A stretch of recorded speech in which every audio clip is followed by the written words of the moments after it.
Well, bell tie. Durham goes with it. A switch hitter as a right-handed hitter hitting .275. See, Allen still getting used to playing right field. Might have gotten back a little bit too deep against the fence for the carom. No damage done. Durham was going to get a double anyway. Here's Tony Graffinino.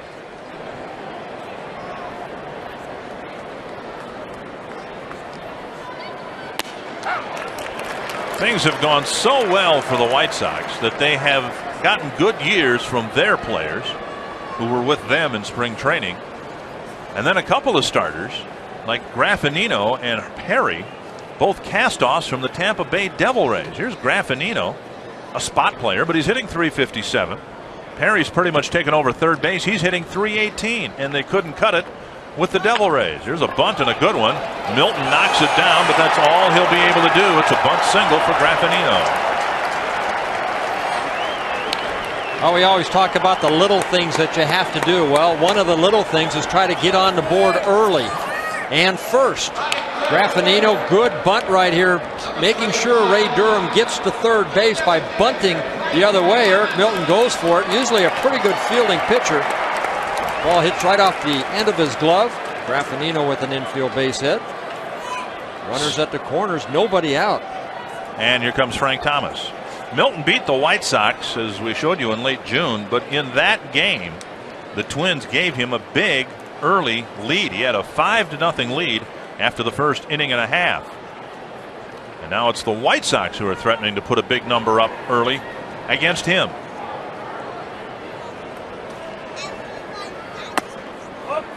Up and away, ball one. Didn't make the All-Star game, despite crushing left-handers and having an outstanding year, an MVP type of year. And last week's American League Player of the Week. Toward the hole and through, and the White Sox score early with 3 straight hits.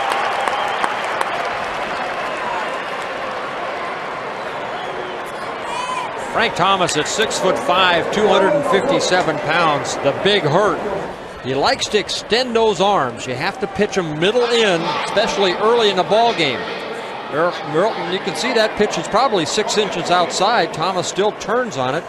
Picks up his 89th RBI of the year.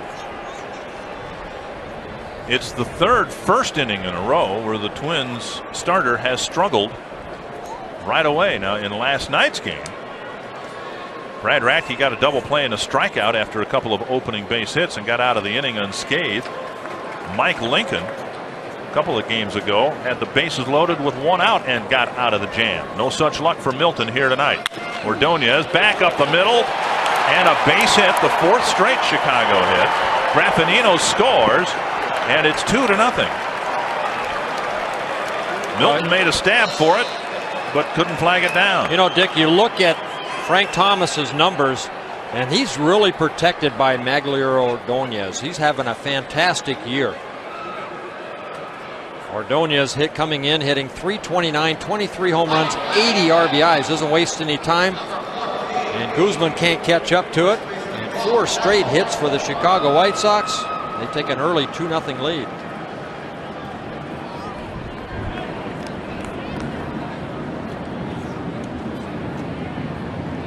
Nobody out, and here's Paul Konerko. And he's been very hot as well, bringing an 11-game hitting streak into this game. Twins need a ground ball hit at somebody. And a couple hit away from the infielders. There's a breaking ball over for a strike. Mark Buehrle is about to make his first major league start, and he's liking what he's seeing so far. 4 straight hits.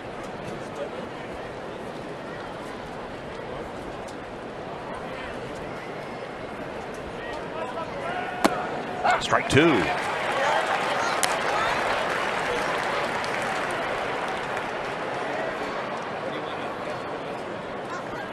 Konerko with a dozen home runs, but 60 runs batted in.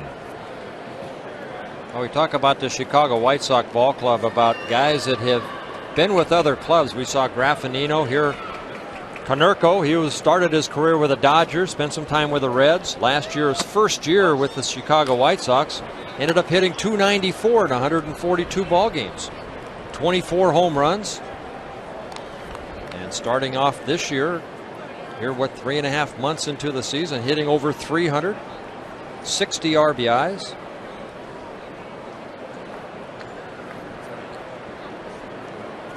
One and two to Konerko. And another leaker through the infield. Thomas will be held at third, and the game starts with 5 straight Chicago hits. And if that's hit at somebody, it's a double play. Well, the last 3 balls, one off Thomas, Ordonez, and Konerko. If they're hit at somebody, it's exactly right. It's probably might be out of the inning, but sometimes that ball has eyes.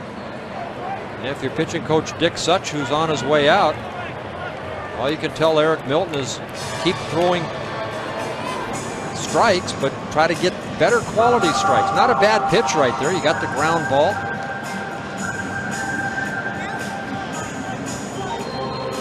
Temperature about the same outside as it is inside. The Ream team temperature check. Very cool weather throughout the upper Midwest. The homestand started in blistering heat. And it's supposed to get gradually warmer as the week progresses. Here's Jeff Abbott with the bases loaded, 2 runs in, and still nobody out. Breaking ball, dipping low. Abbott with just 2 home runs, but a very big home run. Back in mid-May on a Saturday night in Chicago, the Twins 1 out away from winning back-to-back games against the White Sox, but Abbott stepped up, hit a 2-run pinch hit home run. 2-0. And Jerry Manuel still talks about that home run as being a turning point for his young team. Well, 15 night starts for Eric Milton, a 7.14 ERA.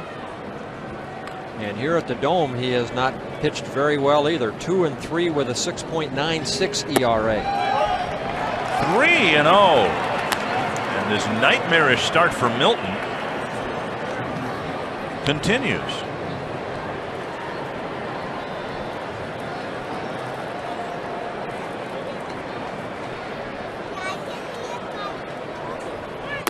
Right down the middle. Eric Milton with an 85-mile-per-hour get-over fastball. Now we'll see if Abbott might not take another strike. 3 starts ago against Boston, Eric worked only 3 innings, gave up 9 hits, 7 runs, all earned. His last outing against the Cubs, 5 1/3, 6 earned runs. Popped up. Guzman back, and somebody better call the infield fly rule. There it is. Tim McClellan does so. 1 away. So Milton comes back from the precipice of a bases loaded walk. A what? Precipice. Wow. Lost me. That, I've found out over the years, isn't that difficult. Well, I'm just glad that you know all these big words, because I don't. Carlos Lee. I know that. Left fielder for the Chicago White Sox. Should I simplify it for you? Yeah, please. Him big, strong, like tractor. 24 years old, 6'2", 220-pound tractor. This is second season with the Chicago White Sox. And he, like a lot of the White Sox, coming off good years from last year. 293 average last year. 1-1. Lee hitting 296 this year. 18 home runs. He had only 16 last year in his first season with the Sox.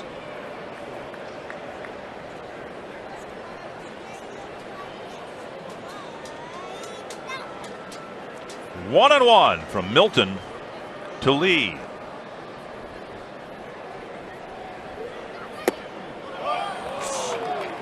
Phil Cousy says no. 2-1.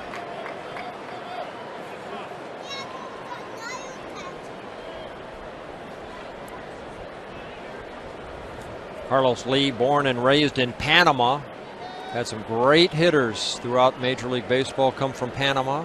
Rod Carew, Manny Sanguillen, Ben Ogilvie, to name a few. And lately, some pretty good pitchers. Mariano Rivera, Ramiro Mendoza.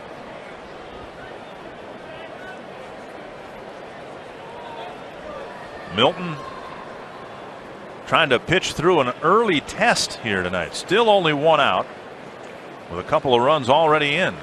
And the bases loaded. And another 3-ball count. Well, I know it's still early in the ball game, but this pitch right here might determine how this ball game's going to end up. Already down 2-0. You don't want the White Sox to get too big a lead. Got to remember, they're going to be facing Mark Buehrle, who's just in making his first Major League start, so he's going to be nervous. In on the handle of the bat and a foul. 23 pitches for Eric Milton already. And again, you look at the inning and what happened. Only one well-hit ball. Durham's opening double off the wall in right. All the others, 2 or 3 hoppers through the infield. One knocked down by Milton. A little bunt by Graffinino. Got him on what would have been ball 4, 2 away. Well, Lee, an aggressive type hitter, sees 3 runners out there on base. He wants that RBI. He wants to hit it somewhere. Eric Milton making a good pitch, fastball, middle in, and Lee can't hold up. Big strikeout for Eric Milton here in the first inning. And now Herbert Perry for the White Sox. A little surprised that Perry is in the lineup, given the fact that he had to pull himself out of the lineup in last night's game against the Brewers. He's got 2 sore Achilles tendons and 2 sore calves. Fouled away, so at least if we get a chance to see him run, he won't be limping. Well, let's take a look at the strikeout pitch of Carlos Lee. The location, Moeller sitting inside.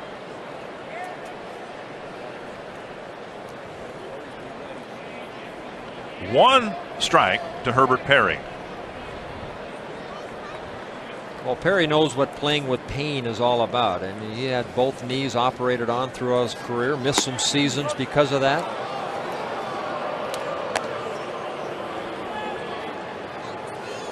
You'd think playing on this artificial turf would only make things worse, but the reason he's in the lineup, of course, Greg Norton, who would otherwise play third base, is an accomplished left-handed hitter, but not so from the right side. 1-1 to Herbert Perry. Knocked down by Maxwell, and the throw gets him. What a play by Jason Maxwell at third. And the rough first inning ends, believe it or not, on an upbeat note. 2 runs for the White Sox, but it could have been much worse.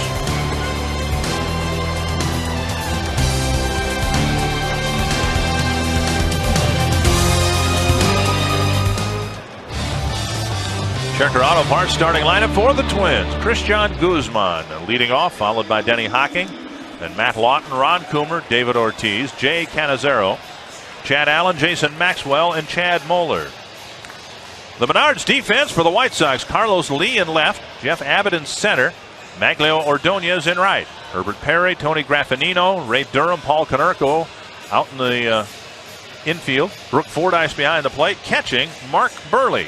Mark Buehrle, just 21 years old, making his first Major League start. His second appearance, worked 1 inning against the Milwaukee Brewers. A left-hander that put up some great numbers in the minor leagues.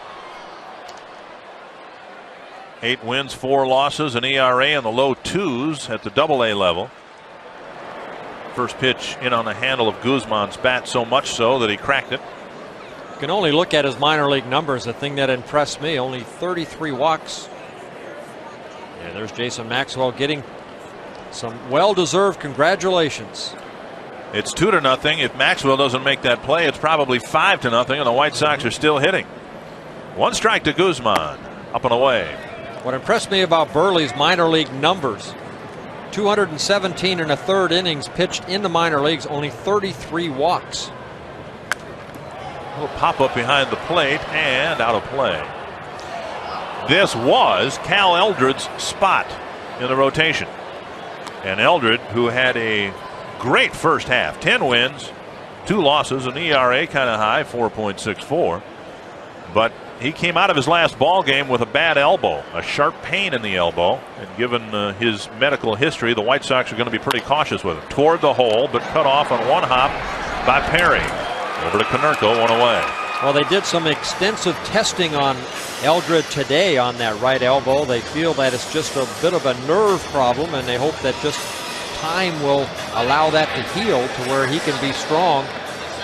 Currently on a disabled list. They're going to give him enough time, especially with the lead that the Chicago White Sox have over the Cleveland Indians. 9.5 games coming into play over the Chicago or the Cleveland Indians in the American League Central. One down, Denny Hocking at the plate. Played in right field last night, center field tonight. Lifted foul and out of play. I know you're not a doctor and you don't play one on TV, but what happens if you have Tommy John surgery, as Eldred did, and you blow the elbow out? Can't you have it done again? Isn't there another ligament they can transfer from another part of your body and put it in there? Or somebody else, maybe take your wife's ligament. 0-2. Yeah, producer Matt Hoover comes up with a good line. Wasn't that one of Henny Youngman's jokes? Take my wife's ligament, please. Please. Down and in, 1-2.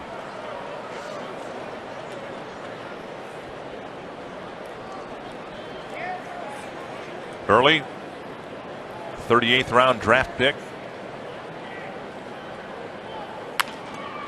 Jams Hocking and a bouncer. Graffinino fires across, 2 away.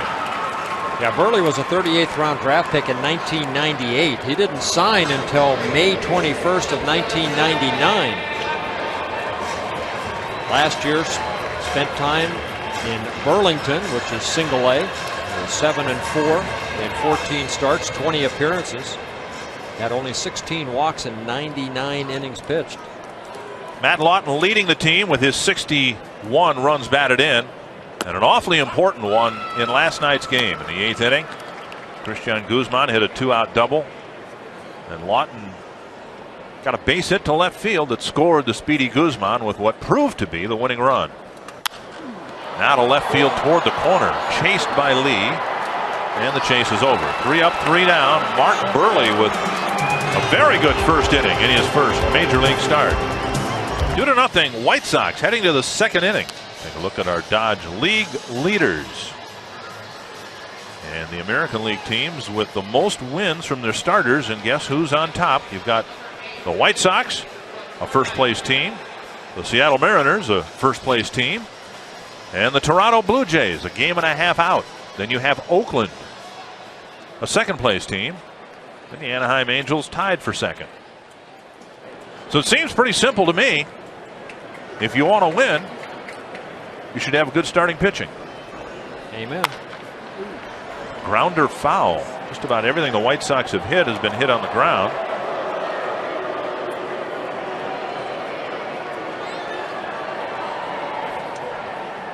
And the BB stands for bad boy. But you see where he threw that ball? Right where we were yesterday. Right where we were, yeah, exactly right.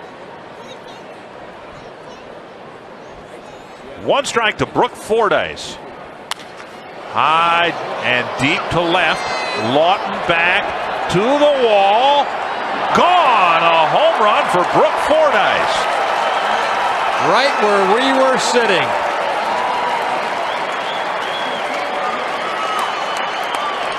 Fordyce hits his 4th home run of the season. For Eric Milton, that's his 23rd home run allowed.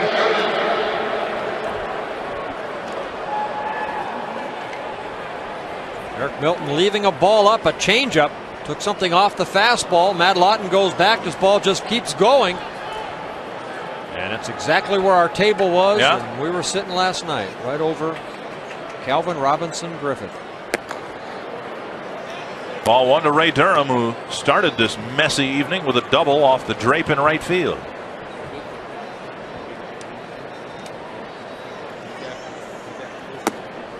One and one. Durham, the White Sox hope, bottomed out in early June with a .241 batting average, and since then he's kicked it up 45 points.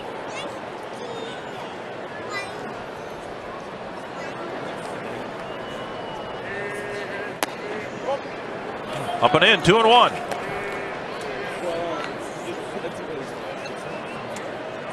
Lawton going back, measuring his strides. Just came up a little bit short. Twins outfielders, I'll bet, lead the major leagues in near home run robbing catches.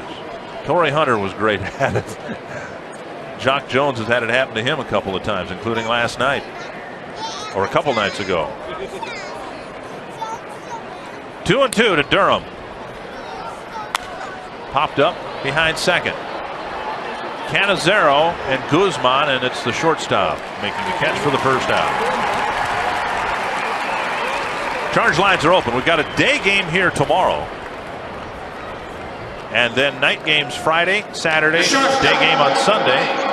Quick little 3-gamer in Boston, and then the Yankees come to town for 4 games. So plenty of American League action at the Dome yet in the month of July. And the charge line numbers you probably know by heart. Here's Graffinino, a bunt single, his first time up. To left field, Lawton will play it on a hop. It nearly jumped over his head. And for the White Sox now, 7 hits in the first 11 hitters. Oh, we always talk about pitching location, location, location.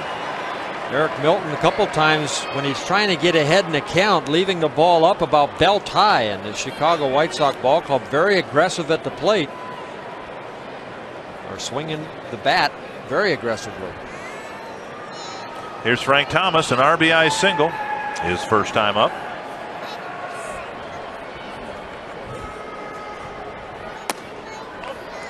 Up and in, ball one. A couple weeks ago, Frank Thomas went into the record books for the White Sox, passed Luke Appling, and he is the franchise record holder for runs batted in.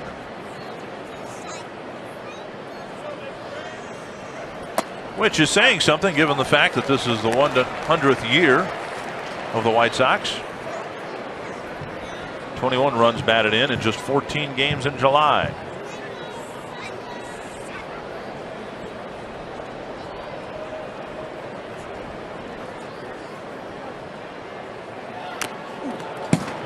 He's a dangerous hitter anyway, but can you imagine what might happen if the White Sox and Yankees meet in the playoffs and Thomas has a chance to remind Joe Torre why he maybe should have been picked for the All-Star game?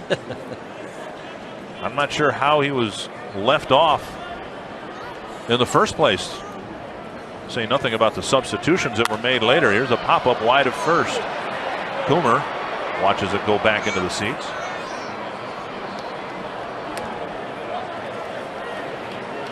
Well, he's made 5 other All-Star games. Frank Thomas not in this year's, but currently leading the American League in RBIs with that single in the first inning.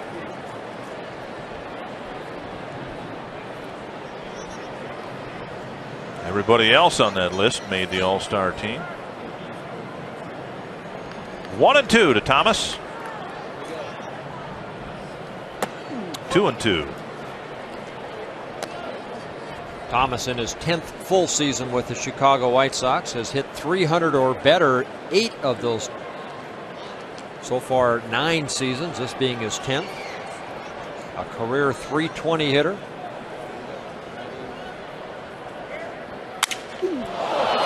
Maxwell gets the ball, not the bat. Canizero hangs in beautifully at second base. And we hope he's all right. What a job by Canizero at second base. A tough pivot. completing the double play, and we hope that he's going to be all right.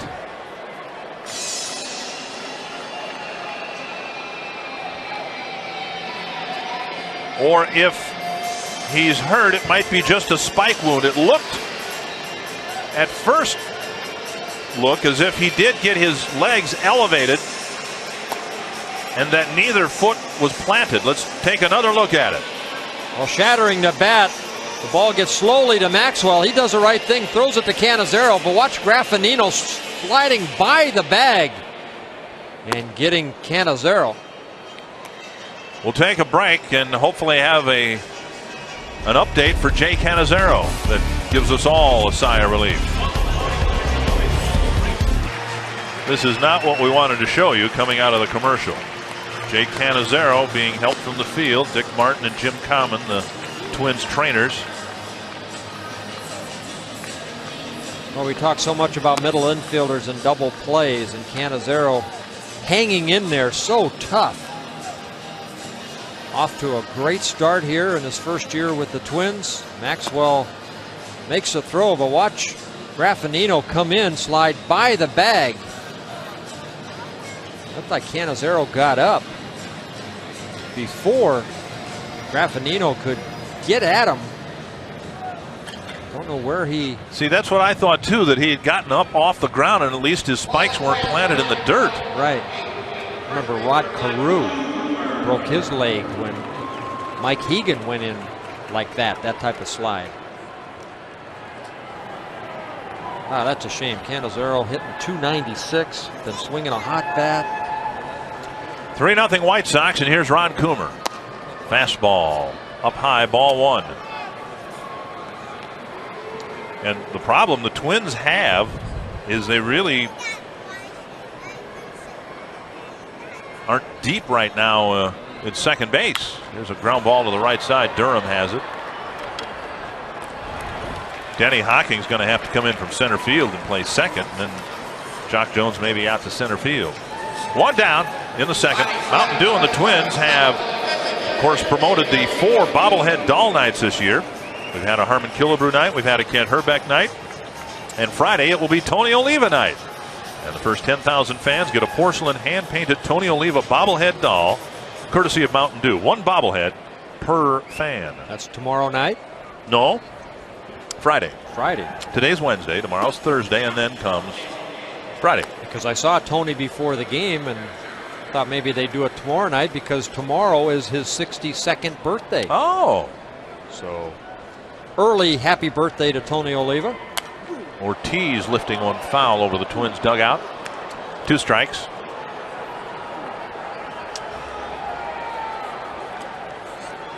Another move Tom Kelly could make, and apparently he's going to, Tom Kelly, force a habit. Ron Gardenhire.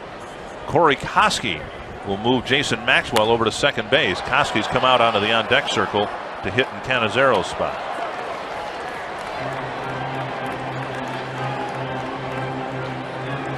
So 2 strikes now to Ortiz. 4 up and 4 down for Mark Buehrle.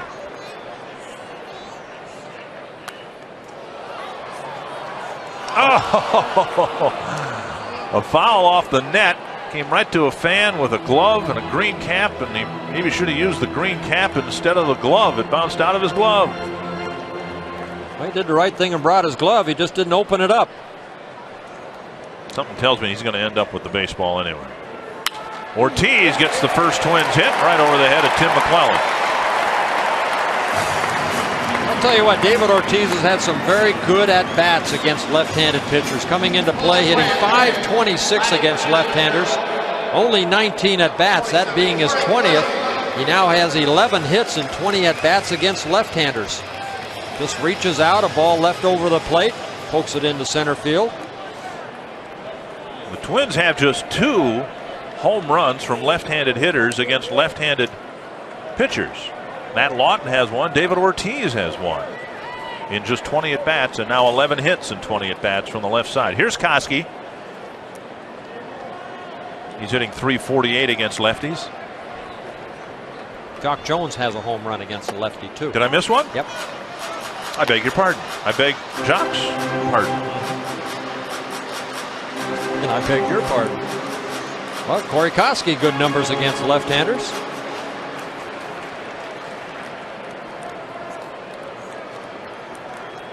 One and 0 to Koski. Popped up behind the plate and out of play. 1-1. Bert mentioned the 4-game winning streak the White Sox bring into this series. It came immediately after a 4-game losing streak.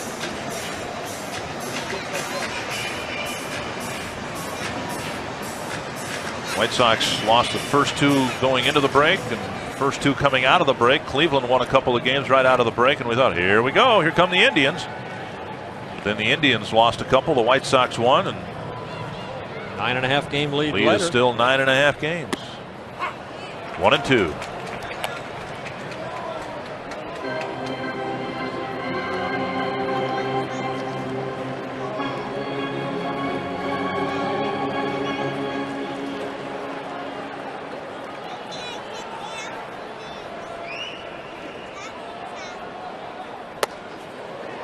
Two and 2. It's 3-0 White Sox, but again, this is Mark Buehrle's first major league start. And I think if 3 runs are going to be enough tonight, even a lot of people in the White Sox dugout would be surprised. Ground ball here right at Durham. Bobbled by Durham, and there's a break that the Twins need. Taylor-made double play ball. Well, other than the Oakland A's, the Chicago White Sox, even though they have a 9.5 game lead over the Cleveland Indians in the American League Central, their defense 13th worst in the American League. Ray Durham making his 12th error of the season. Taylor-made double play. Durham trying to get that ball out too quickly. That'll bring up Chad Allen.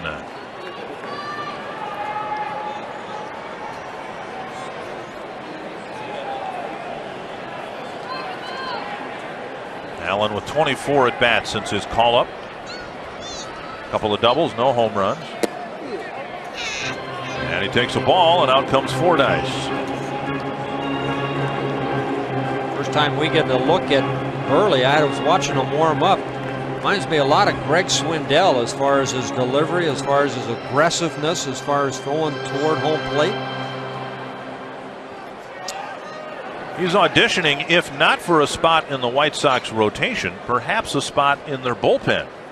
The White Sox have just one lefty, Kelly Wunsch, and he's more of a specialist guy assigned just to get 1 or 2 hitters out at a time, left-handed hitters. Well, Buehrle went to spring training as a non-roster player and really impressed the Chicago White Sox. Some people in the organization felt that Buehrle should have started the season as their 5th starter. A high fly to center. Jeff Abbott's out there. Ortiz just bluffing a tag. 2 away. Allen's retired, and that brings up Jason Maxwell.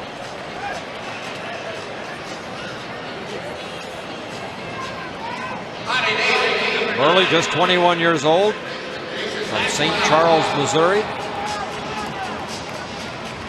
Played some junior college ball there before signing with the White Sox. Here's Maxwell.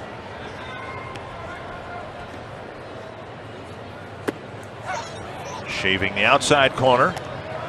1 strike.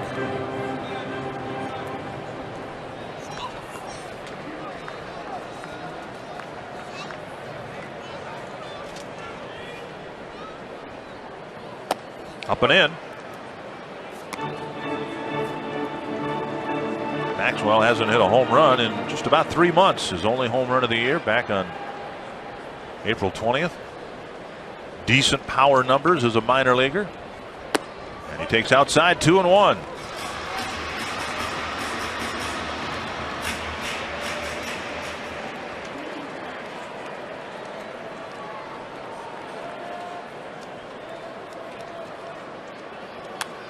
And now 2-2. Good swing right there.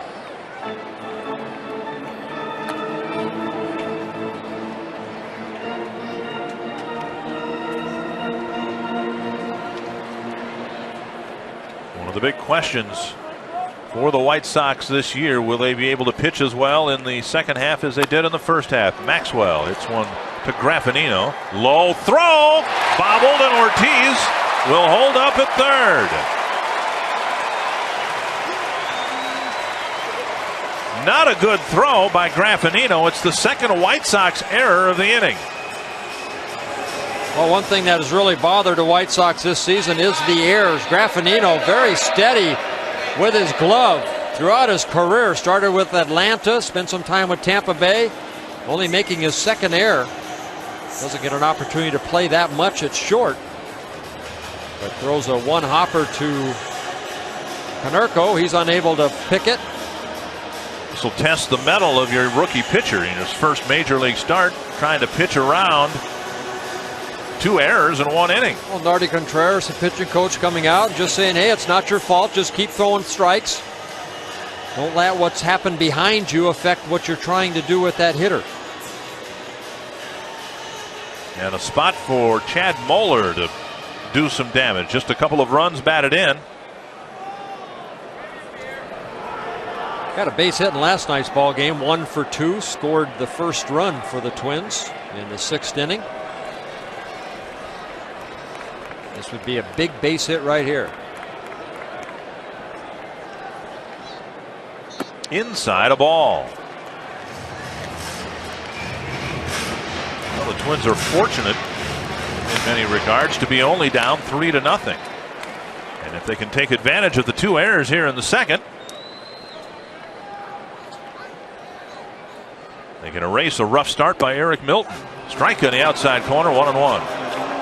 Well, it looks like the umpire giving that breaking ball to Buehrle that starts on the under half of the plate and breaks around the plate.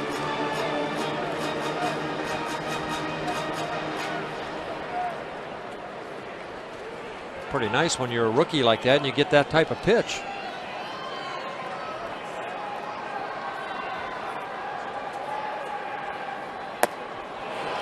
One and 2 to Moeller.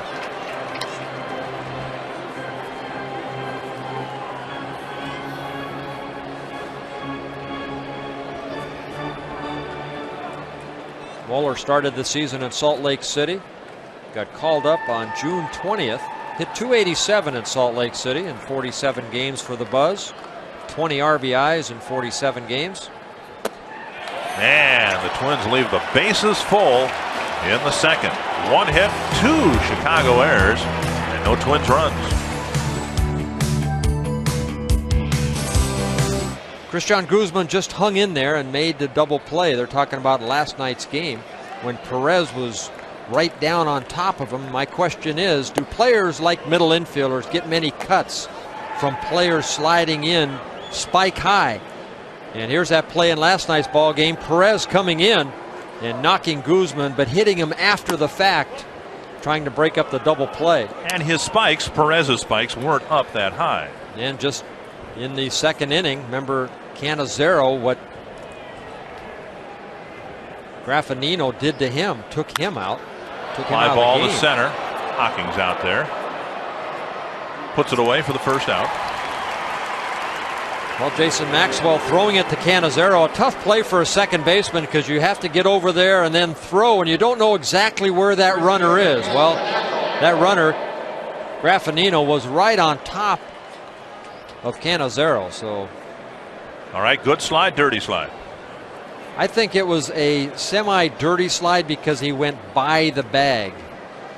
You could see where Cannizzaro is in the back of the bag, and you want to break up a double play, but you have to almost slide 3 or 4 feet before the bag. See, I've said that for years, that they ought to be tighter with that, and if an umpire deems that a sliding runner didn't slide with his final destination being the bag, the base, which is the objective of running bases anyway, there should be an automatic double play. We had the infamous play here early last year, Corey Koski barreling into Chuck Knobloch, and really that was, it wasn't a dirty play, but it was, in fact, a double play was called and cost the Twins a ball game. Corey didn't mean anything malicious by it. He just came in way too high and late. It was a dirty play. In the game of baseball, that was a dirty play. That's what I would call that, a dirty play. Graffinino, same thing. I'm sorry, if I'm pitching, Graffinino comes up, I've got to retaliate. And I'm going to let you know that. I'm not, but that was the way that the game was played. Deep to left, where Lawton waits and catches. 2 down. Corey Koski, by the way, is in the game, taking over at third, and Jason Maxwell is at second. I guess dirty play to me suggests some malicious intent, and I don't think that was the case for Corey. He was just trying to break up a double play, and I have no idea. I don't know Tony Graffinino. I don't know whether he had malicious intent on that or not. Well, I don't think he had malicious intent, but he could have slid before the bag. He didn't start his slide until he was right on top of the bag. Right. So drill him. 1 strike to Abbott, and now a ball. And throughout the game of baseball, I know when I played, I think of 2 guys that slid very hard into second base: George Brett and Hal McRae.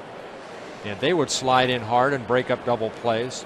George Brett, I think, was the classier of the 2. McRae would go in and purposely spike you, do anything he could, roll on top of you.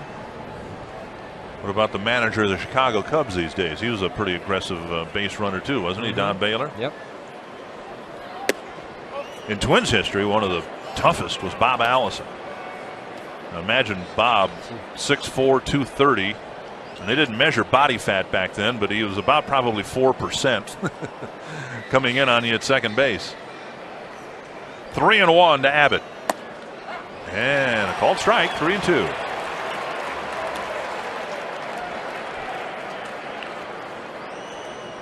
I still think the ugliest play I ever saw was a couple years ago when Otis Nixon went in and went down and got kicked in the face by Felix Martinez. Right, that was a dirty play. That was malicious intent. Hooked foul, still 3-2.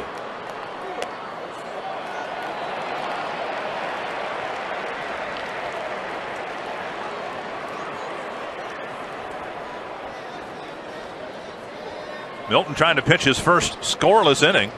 White Sox have already reached him for 7 hits and 3 runs.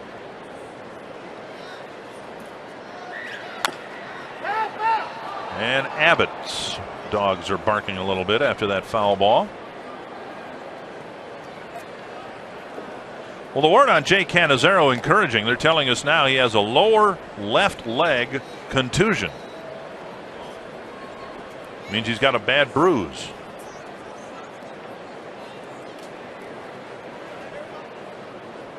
Contusion is a college word for a bruise, and laceration is a cut. For a cut. Same thing for a cut. Driven foul down the right field line.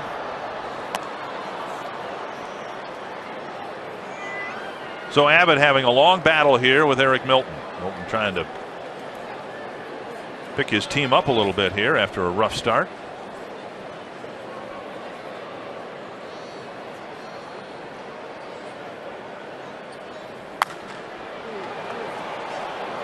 We have seen this before from the White Sox hitters. There aren't a whole lot of swings and misses. They've got some hitters up there who clearly are hitting the ball well, and sometimes you measure that by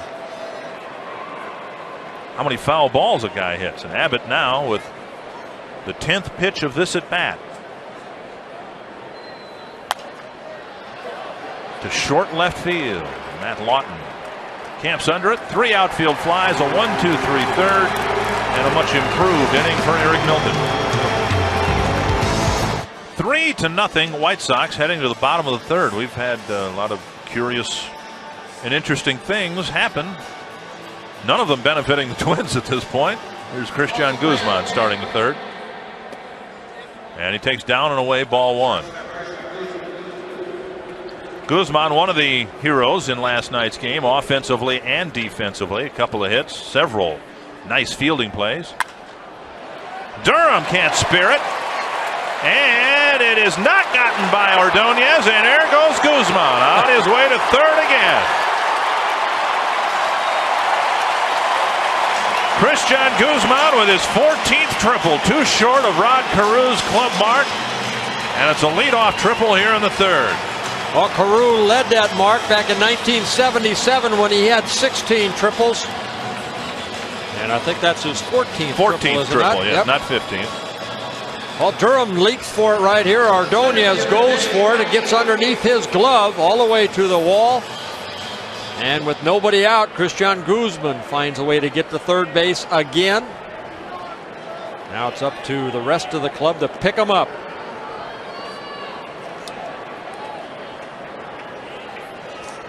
Here's Denny Hocking with a runner at third. Up and in. I've seen it so often this year. On one of his triples, the crust of the earth could open up and swallow up the outfield, and I wouldn't have a clue what happened because I watch him run. He hits the ball down the line into the gap, and I love watching him run. Pounded foul, 1-1. What we time him the other day, 10 seconds to get from home to third.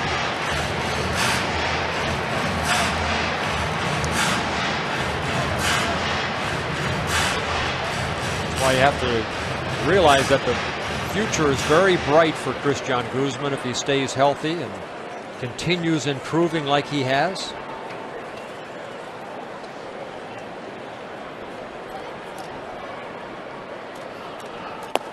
Down and in, 2-1. And that's a good point. I'm glad you brought that up. We've all hoped this year that the Twins would play and win more games than they have. You have losing streaks like the one just before the All-Star break, and then you look at where the Twins were a year ago and they've only improved by a couple of games. Here's the 2-1 to Hocking. To me, wins last year didn't matter because you were just looking for individuals to assert themselves and win positions, and in some cases it happened, some cases it didn't.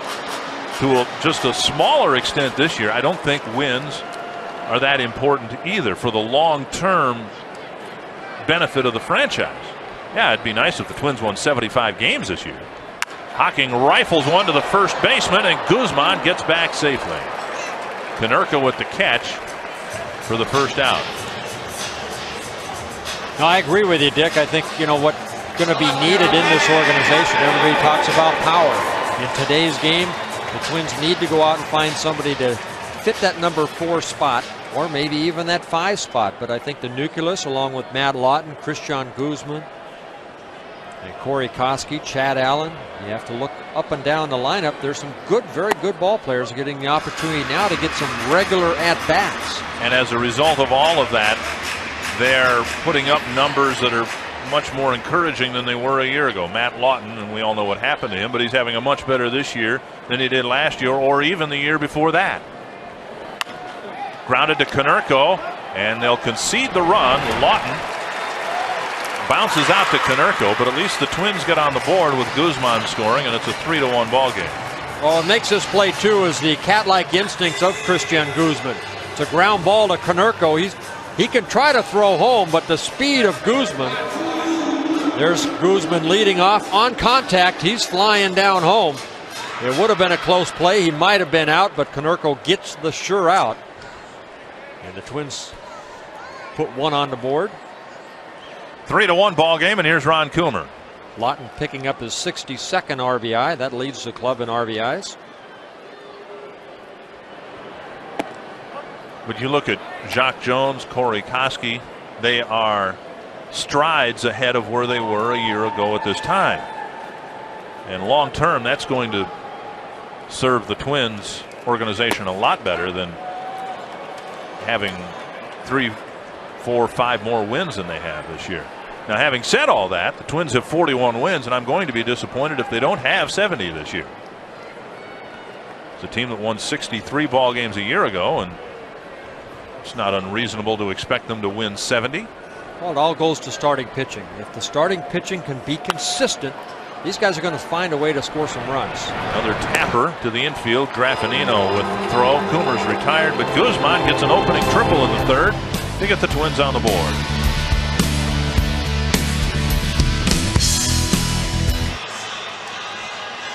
Three to 1. White Sox have the lead going to the 4th inning. White Sox play a couple of games here in less than 24 hours. 2-game series wrapping up tomorrow with a day game. And that reminds us to remind you that fans 55 and over get a $5 discount on lower reserve seats at every afternoon home game. And the next one coming up tomorrow. Following the game, all seniors are invited onto the Metrodome field to experience the thrill of running the bases. Discounted tickets must be purchased day of the game at the Metrodome. I'm glad that the Twins are doing this. The first time I saw this, seniors running the bases, was in Chicago. Yep. The last time the Twins were there a couple of weeks ago. And they had over 100 seniors who went around the bases after the game, and that was very fun to watch. And a thrill for the seniors. It sure was. You could just see the excitement on their faces coming down on the field and get the opportunity to run the bases or walk the bases. There were actually a couple of slides. Yep. 1-2 to Carlos Lee.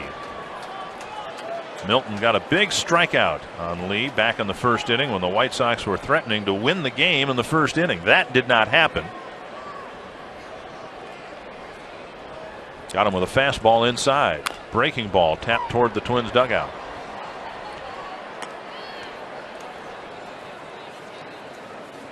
You probably had a few starts like this too, where things just kind of get started on the wrong foot. You look up and it's the fourth inning, you're down, but you're still in the game. You sure are. And that's exactly what happened. Eric Milton got that big strikeout in the first inning of Lee. And he tries to go back in right there to Lee, and Lee's ready for it, even though he breaks his bat. Hits a foul ball. Remember in last night's ball game, Brad Radke gave up a run in the third and the fifth. He was down 2-0 until the Twins came alive, scored a couple runs, and put him right back into the ball game, even though one of the runs was unearned against Andy Bennis. And then the Twins won it in the eighth. So as a starting pitcher, sometimes you're going to have games like this. And usually what this is, it's a game that Eric Milton doesn't have his best stuff. This is where he needs to find a way to win a game. Foul tip caught by Moeller. Lee wondering if the ball hit the ground or not. And Milton is set down, 5 men in a row. Picking up his second strikeout, both of them being Carlos Lee. The third baseman, Probably ball 4, just like the previous strikeout. Moeller holds on to it. One down, Herbert Perry coming to the plate.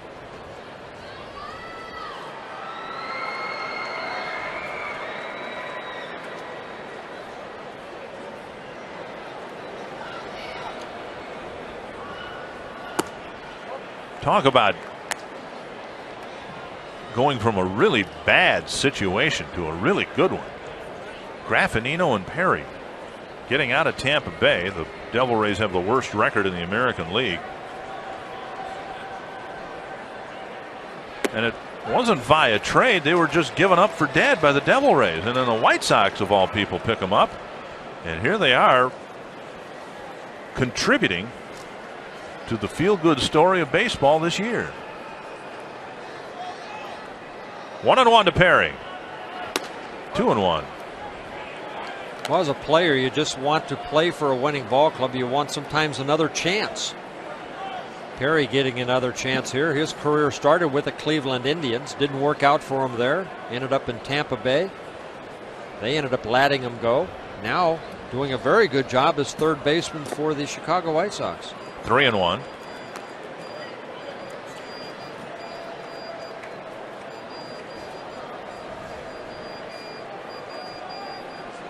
Are you beeping over there? Nope, not me. Oh, it's Terry Ryan next to us. Foul back, 3-2. I would imagine there are people all around baseball, particularly off the shores of Lake Erie, seeing the White Sox and whether they show any hint of cracking or deteriorating or just playing back down to earth baseball. Another swing and a foul tip caught by Moeller for the second out. Well, you know, Dick, on that subject, Eric Milton picks up his third strikeout. Cleveland has just won the division the last 5 seasons. It'd be nice to see somebody new in there. Milton going upstairs for strike 3, 2 down, and here's Brooke Fordyce, who homered his first time up just over the wall and left. Fouled away. But the Indians have some pretty major decisions to make. And they'll have to make them based on their hopes, realistic hopes of contending, catching the White Sox and getting into the playoffs again. And of course, the biggest decision they have to make regards Manny Ramirez, who's a free agent after this year.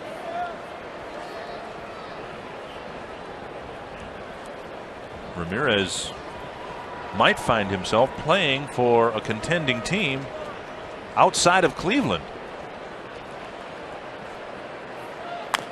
It depends largely on how the Indians play for the balance of this month, and also how the White Sox play. If they'd not answered a 4-game losing streak with a 4-game winning streak, I think a lot of people with the Indians right now would be licking their chops ready to go after the White Sox. But then the White Sox turn things back around again. 1-2 to Fordyce. 2-2. Well, if you follow the Cleveland Indians, you know that starting rotation for the Indians just been up and down all year. Jarrett Wright out, Charles Nagy out, Chuck Finley, and now Bartolo Colon are back. You know, Chuck Finley's been in there all year. Colon coming back. They need help in the starting rotation. Foul pop. I was curious reading the comments from Bobby Higginson of the Tigers, who have done a nice job rebounding from a terrible first month. Higginson feels that at 15.5 games out, the Tigers are going to find themselves in contention for a wild card spot. Dissing the White Sox and even the Indians and saying, we still think it's our year. We're going to make some headway and get into the playoffs. But they're 15.5 games out. To the right side, and boy, I tell you, the White Sox are living right. Fordyce. It's a little tweener between the second baseman Maxwell and the first baseman Coomer. Almost the same type of hit that Konerko got in the first inning, just reaching out, and that ball finding a hole between Coomer and Maxwell in the right field. White Sox pick up their 8th hit of the ball game, Fordyce's 2nd hit. Here's Ray Durham.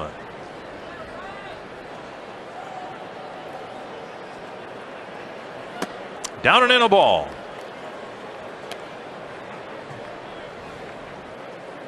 Durham doubled and then scored on Thomas's single. The White Sox started the game with 5 straight hits. Yet Milton was able to pitch around all of that and allow just 2 runs. To center. Deep. Hocking is out there and he makes the catch. A scoreless 4th. The Twins down by 2 here at the Metrodome.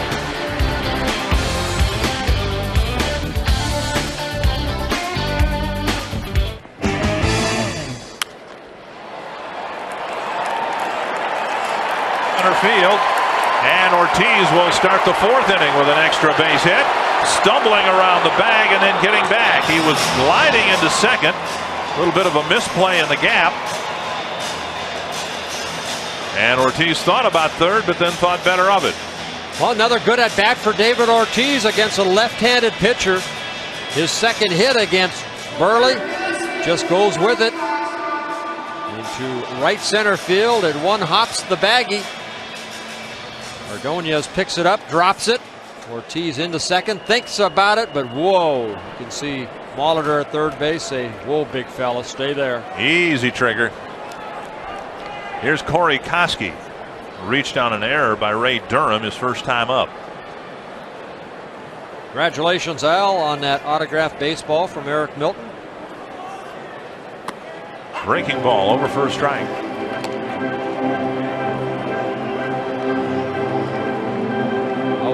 Krosky wants to do right here, get Ortiz over to third base or score him on a base hit, preferably to right field.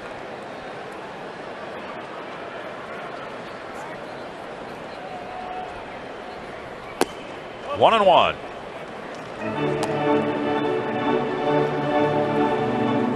You would think that the Twins hitters would have better swings, better at bats, having seen this guy once, and so far that's been the case. Koski now with a 1-2 count. Guzman didn't do much the first time up against him, and then tripled his second time up. Hocking lined out his second time up. Lawton scored the run.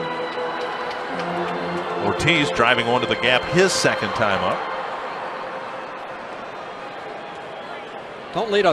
Don't see a lot of off-speed pitches from Buehrle. Looks like it's just a fastball, both sides of the plate, and then that big breaking ball. Into right field. Better results for Koski his second time up. And the Twins have runners on the corners with nobody out.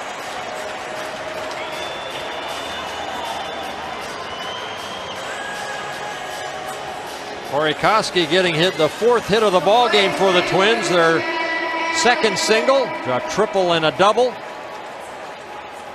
Ortiz with that great speed decides to stay at third base.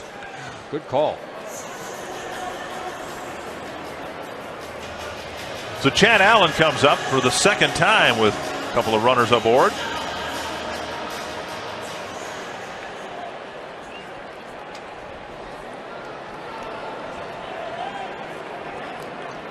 See if Allen can shoot a base hit to right field here. That's where he's found most of his success since his call up. And they work him inside too far. Ball 1.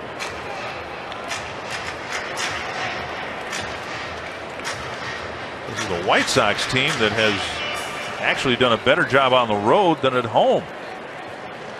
30 wins on the road already in 47 ball games, including 12 wins in a row on the road.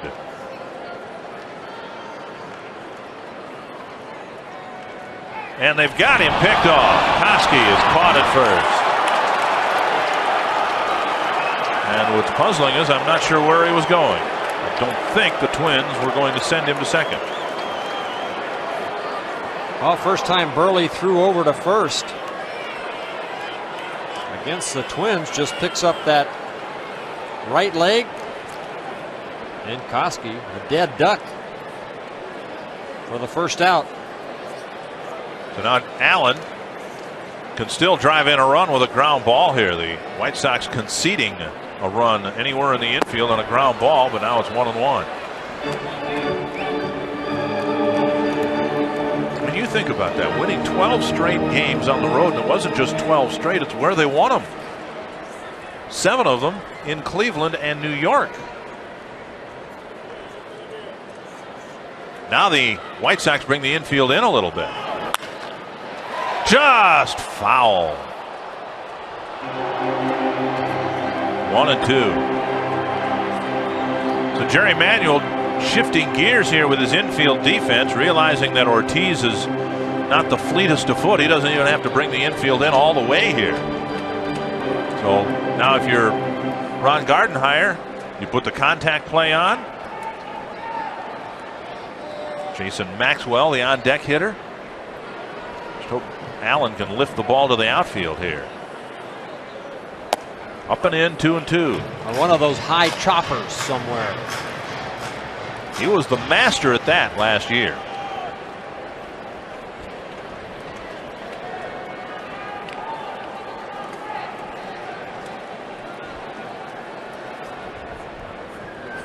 Struck him out with a breaking ball. Down and in, 2 away. Well, we've seen this Twin ball club have to do the little things to create some runs. A lost opportunity right there as Chad Allen strikes out. Buehrle just picking up his second strikeout.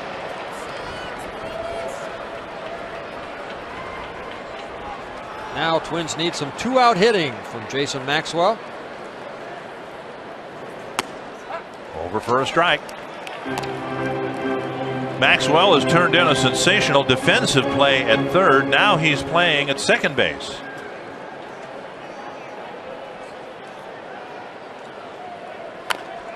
Two quick strikes. I'll give Buehrle this. He's throwing strikes. And right around the plate. That's exactly what the scouting report was on Mark Buehrle. Minor league numbers, 217 innings, only 33 walks.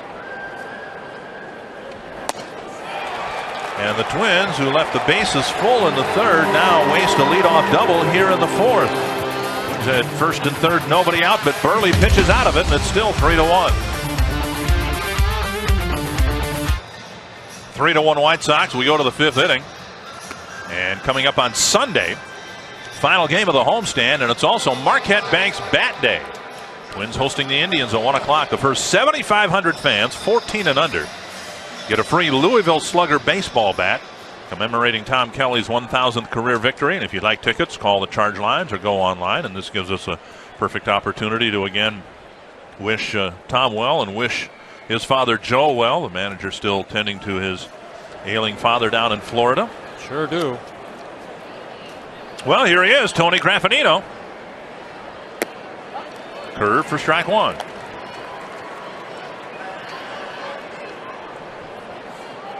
Are you just going to sit there and stew, or what? I have nothing to say. You know, as a pitcher, you only have a couple opportunities, maybe in a couple outings throughout the year, to let your team know that you're behind them. Well, maybe Eric Milton and the rest of the bench didn't think that that slide was something that maybe Graffinino does all the time. I don't know, but well, it doesn't necessarily have to come on the first pitch, though, does it? No. It would be a lot nicer if it did. That's kind of the exclamation point at the end of the sentence there, you're saying, when you do it on the first pitch? Yeah, you just make the point right on the first pitch if it were to happen.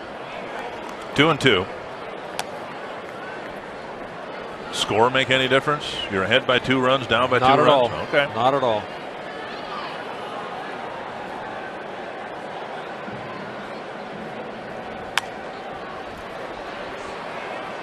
Well, instead, Eric Milton just got him out. Jam shot, foul territory. Coomer made the catch, one away. Good for him. Join me and some of your favorite Twins players for a border battle on the seas this January when the Twins and the Brewers fan crews set sails for the Eastern Caribbean. Call Easttown Travel at 1-800-822-3789 for more information. Makes it sound as this is not going to be the Love Boat. No, you got I people don't from think so. Minnesota and Wisconsin. Well, I know Bill Schroeder's going, and there's no love between Bill and I. Those nasty Brewers. Thomas takes a ball, 1-1. It'll be interesting to see throughout the year who the players are going to be that will join us on the cruise.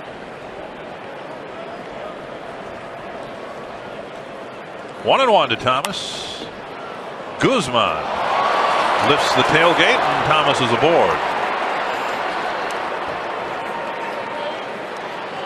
Soft liner. And Guzman went airborne and had the ball hit off his glove and roll between his legs. How many plays last night did we see Christian Guzman go to his left or right and make great plays? Well, this ball's right at him. It just comes up. And where is it, Christian? Slowly rolls into left field. Guzman makes his 13th error of the season. You hear that a lot about shortstops. They have great range to the right, to the left. Just hit it right at them. That's the hardest ball to catch. Here's Ordonez.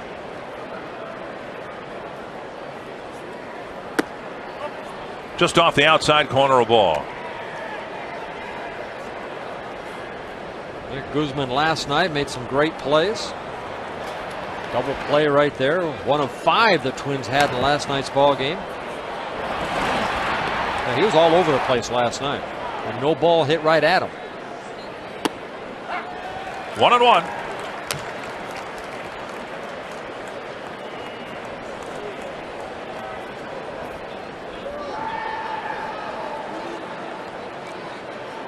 White Sox getting a couple of runs in the first. Fordyce hit a leadoff home run in the second. Twins have had chances to not only tie the game but take the lead. Inside 2-1. Just haven't done it yet. They had to play from behind last night to win a ball game. Similar situation so far here tonight. Ordonez just 26 years old in his 3rd season with the Chicago White Sox, his 3rd full season. First came up in 1997. Hit 30 home runs last year, 117 RBIs. Almost at that same pace again this year. 2-2.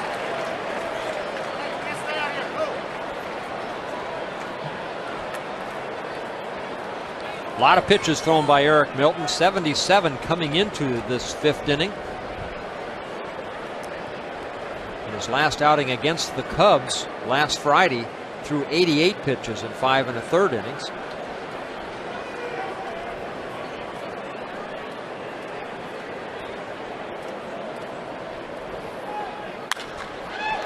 Knocked down by Koski. Spins and fires. What a play. Ordonez retired. Thomas advancing to second. That ball was a rocket toward left field, and Koski not only knocked it down, but then scampered up to make the play. Defensively, Corey Koski doing an outstanding job. Remember last year he played some games in right field, finally got the opportunity to play some third. Knocks this hard line drive down, one hopper to him. Alertly barehands it when he picks it up and throws a strike over to Ron Coomer for the second out. That's what I've noticed more than the fielding, the accurate throwing. Remember last year he had, it almost seemed like he was afraid to goose it across the infield and put anything on the ball, but he's just improved immeasurably with his defense. Here's Konerko. Ball 1. He went about almost 2 months without making an error at third base. Only 7 errors on the season. A lot of them coming early in the season for Koski. Defensively, the Twins 6th best in the American League. 63 errors on the season.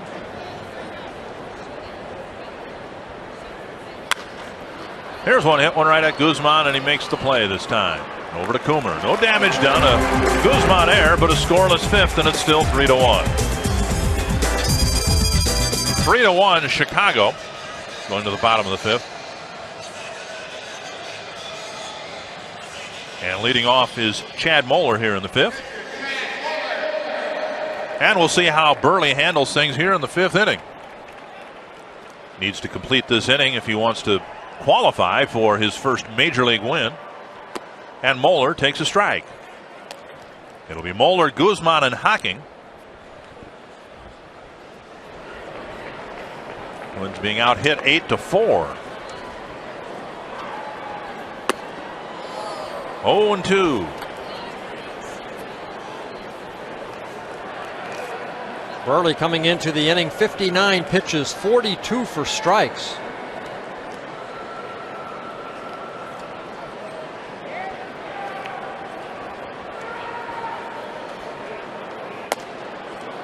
One and 2. White Sox have another young pitcher they want to take a look at, Lorenzo Barcelo. He'll make it a chance to start.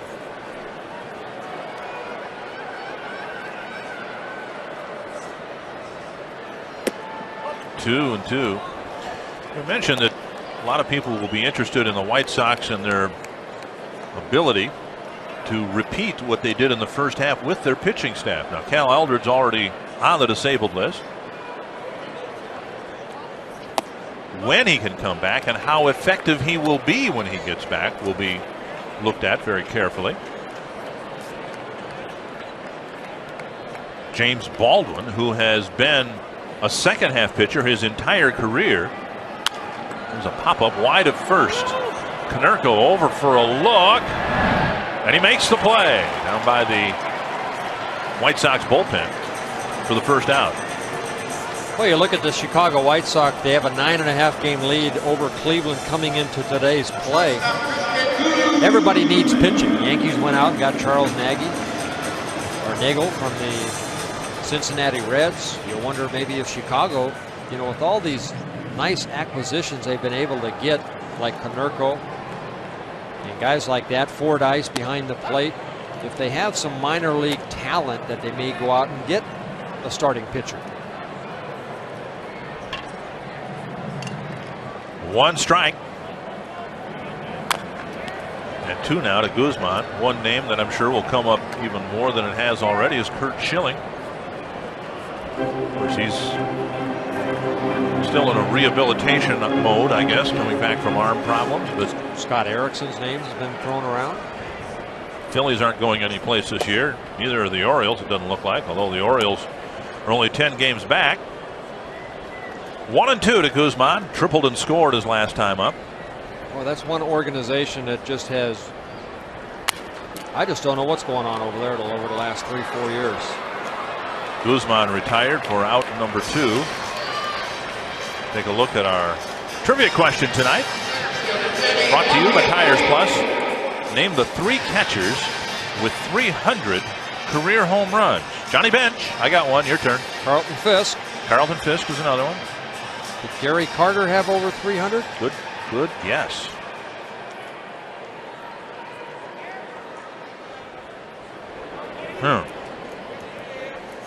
Denny Hocking, the hitter. Yogi Berra. Yeah, that's very good.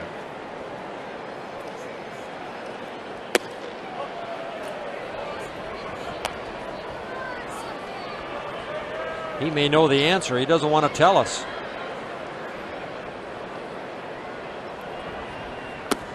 One and one.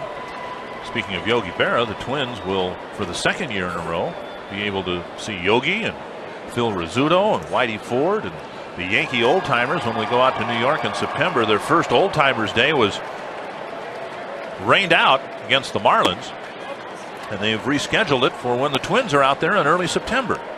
Reggie Jackson will be there.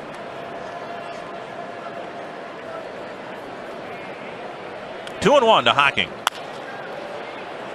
Gobbled up by third baseman Herbert Perry. And no 5th inning flutters for Mark Buehrle. He has a 1-2-3 5th, and we go to the 6th with the White Sox leading 3-1. Dick Bramer, Bert Blyleven at the Metrodome. The White Sox scoring 3 early runs against Eric Milton. He kept the damage, I guess, to a minimum, but the pitch count still very high. Well, 92 pitches for Eric Milton in our Treasure Island pitch count, 60 for strikes.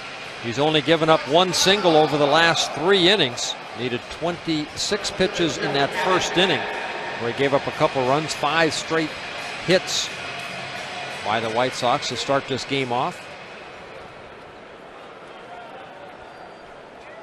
Jeff Abbott, Carlos Lee, and Herbert Perry to face Milton here in the 6th. Strike 1.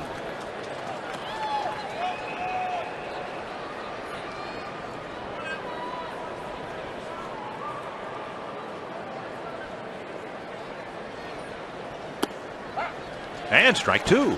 Well, what's going to make Eric Milton a better pitcher at only 24 years old is games like this. You can't walk out there every time and have your best stuff. You need to pitch and learn how to pitch with not your best stuff. And I think we're seeing that from Eric Milton tonight. Maxwell waits for the second hop and throws to Coomer, 1 away. Glad to see you've got one of Peggy Imhoff's kielbasa's from downstairs. Yes. Those are outstanding. Didn't have dinner. I saw you. You're on your second. On my second. Ron Gardenhire can afford a smile. 1 down in the 6th inning. And here's Carlos Lee, who's gone down swinging twice against Eric Milton. 2 of Eric's strikeouts against Carlos Lee.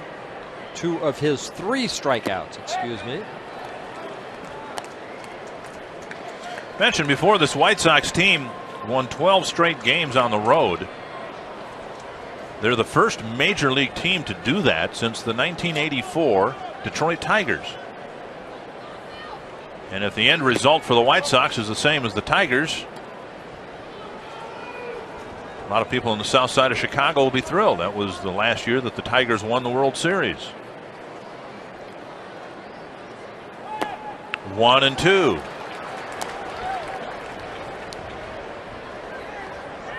And while they haven't exactly reversed loyalties in Chicago, they appear to be on the right track, and their neighbors to the north appear, especially after today, to be in utter chaos.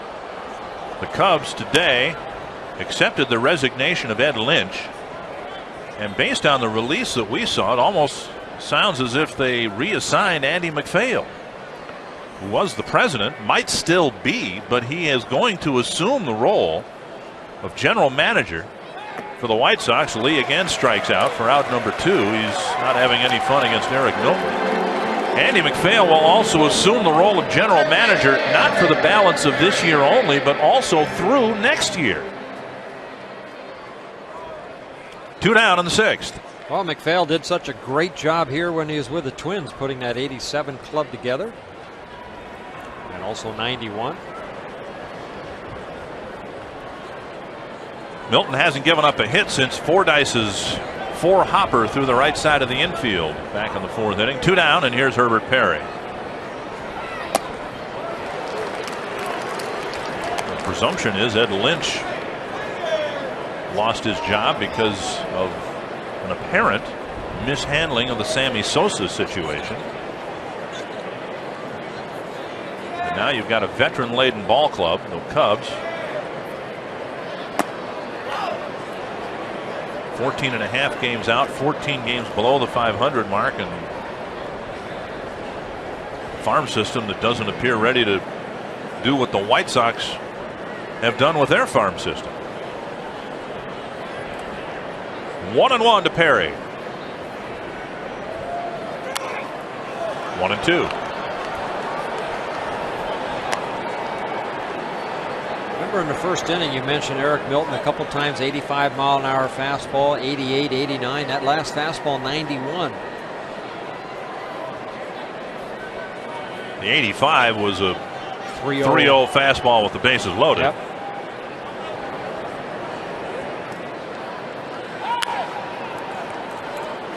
Still 1-2. There was that period of time a year ago when Eric Milton mysteriously lost some velocity off his fastball, and it happened to a lesser extent earlier this year. And I guess that's to be expected. What was your fastball clocked at, Max? 90? As hard as I could throw it. Yeah, I know, but 90 well, to when 92? I was younger, yeah, it was about 93, 94 when I was younger.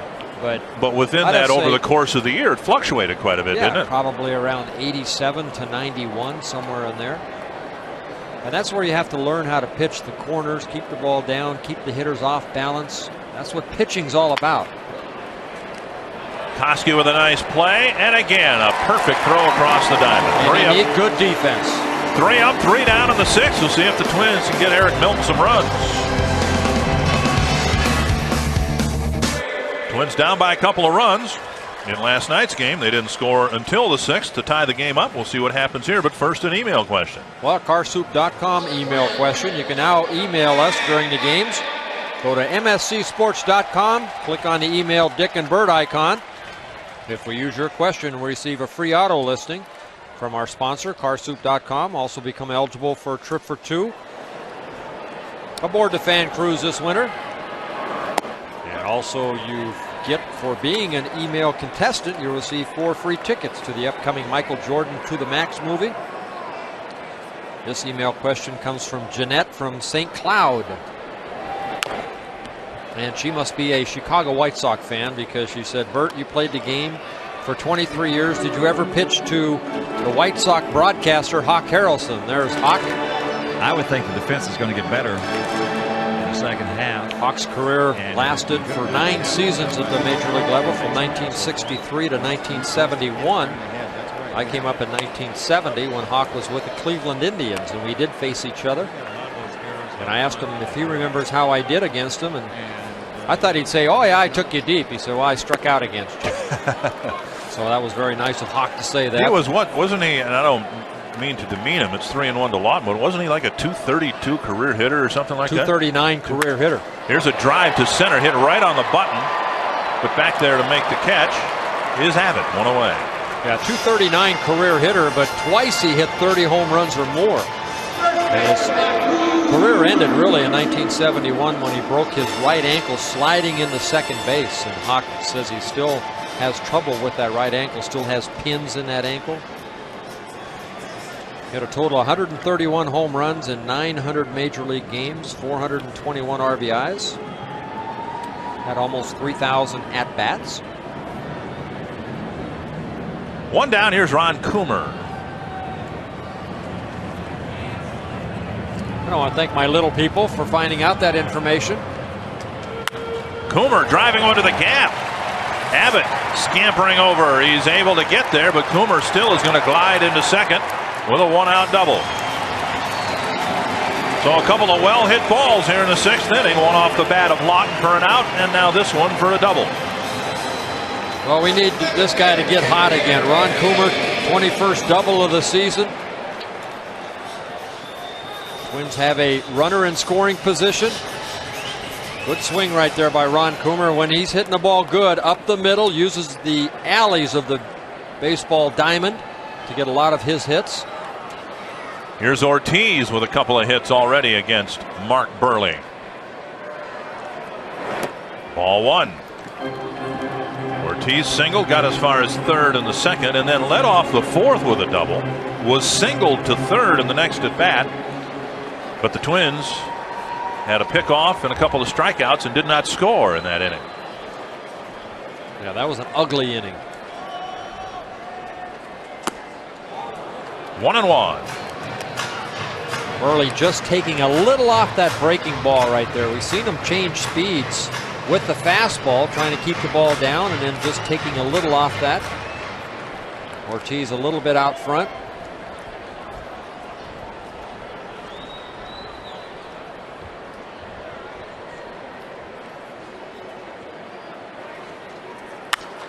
To left field, and a hit. Coomer to 3rd, and Ortiz is 3 for 3 against Mark Buehrle, and the tying runs at first with 1 out.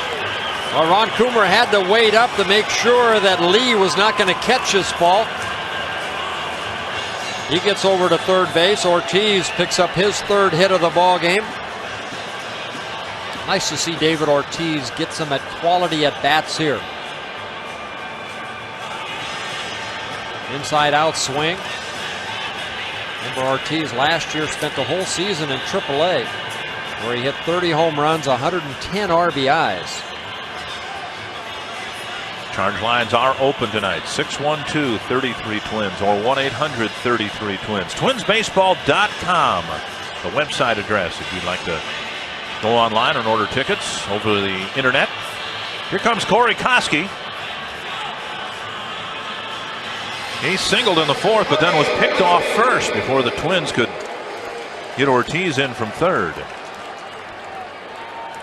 Again, last night it was 2-0 Cardinals going to the bottom of the 6th, and the Twins scratched across a couple of runs to tie it and won it in the 8th. Tonight, heading to the 6th, they find themselves down 2 runs, but the makings of a rally here with 1 out and runners on the corners.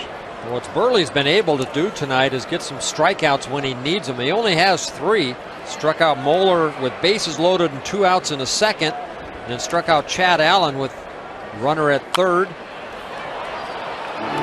in the 4th. And then he proceeded to strike out Maxwell too.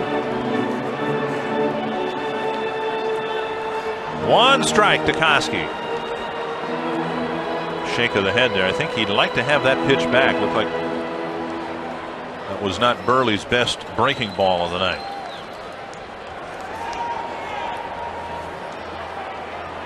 They'll try to pick off Ortiz, but he gets back to the bag. Still no activity in the Chicago bullpen.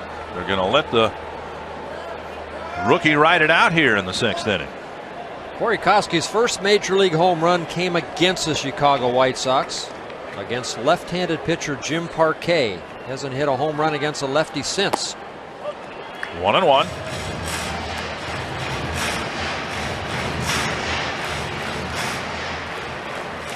Six home runs this year for Corey Koski, 11 last year, all against right-handed pitchers. That home run coming on September 23rd of 1998 against Parquet.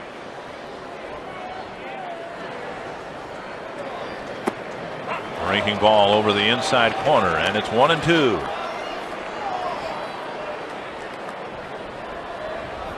We've shown 2 types of breaking ball, that slow breaking ball right there, and then that hard one. It's not almost like a slider. It breaks a little bit bigger than a slider. Fordyce putting down 3. See if that's a slider away. It is.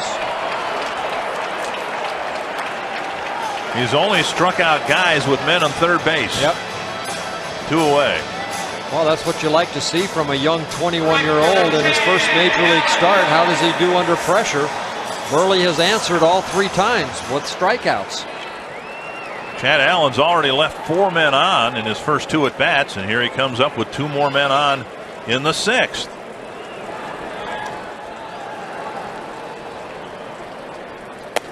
Fastball up and away.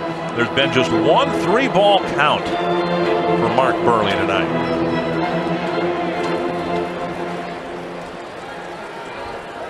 And he did not walk that hitter.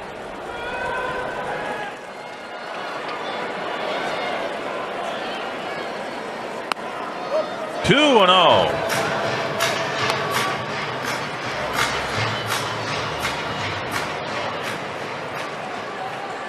Early pitching down to the bottom of the Twins order.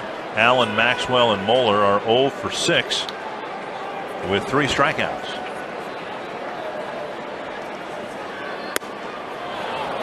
Two and 1. Well, that's what you like to see from a young pitcher right there. A breaking ball behind an account. 2 balls, no strikes. Nice pitch on the inner half of the plate. Forget what it does on that pitch. It's got to fog the brain of the hitter now. He has no idea what's coming. 3 and 1. It's the second 3-ball count of the night. Took a little off his fastball right there, trying to hit the outside corner. Now you'd think as a hitter on 2-0 you'd be looking fastball, and he throws a breaking ball. Now 3-1 fastball situation for Chad Allen. Buehrle going to throw a fastball. Ball 4, and they're loaded up for Jason Maxwell with 2 gone in the 6th. Nardi Contreras, the pitching coach, making a call down to the bullpen. Probably get some action down there. Billy Seamus is going to start warming up for the White Sox. Maxwell reached on an error by Graffinino and then went down swinging with a runner at third and 2 away.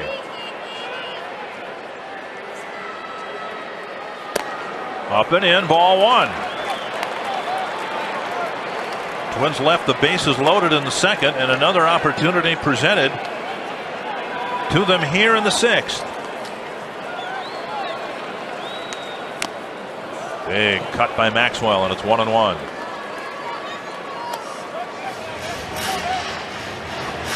There's Bill Seamus starting to get loose for the White Sox.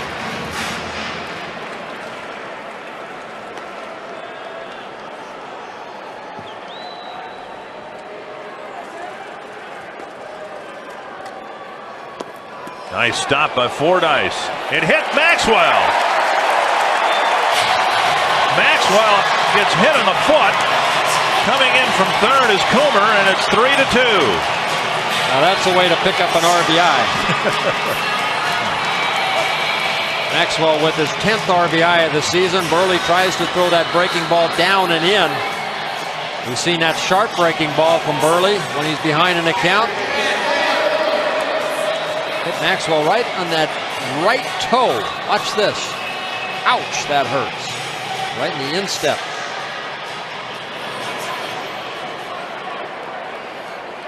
Well, here's Chad Moeller. It was Moeller who struck out swinging with 2 out and the bases loaded in the 2nd. And he's given another opportunity here in the 6th.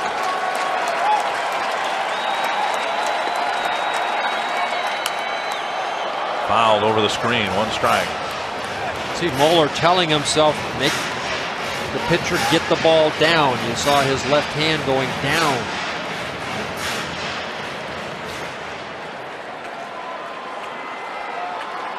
A 1-run ball game. Ortiz, the tying run, is at third.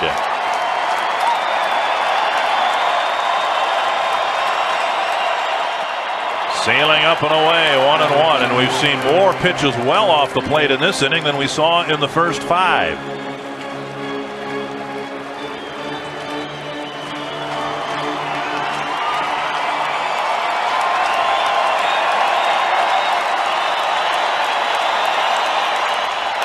Popped up. right near the mound, and it's the first baseman Konerko putting it away. Twins leave the bases full, but do score one, and we head to the 7th in a 1-run game.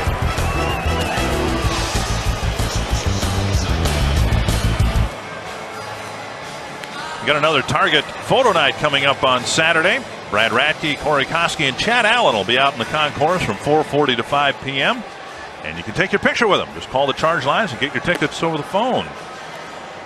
You know, instead of what did you do on your summer vacation, a little update on what we did during the All-Star break. I had a hugely successful fishing trip up in north central Minnesota. I understand you caught the big one. I'm pretty proud of this. You know, I talked about fish cheeks earlier, and how about that? You realize how many of those you have to catch to get a full meal of fish cheeks?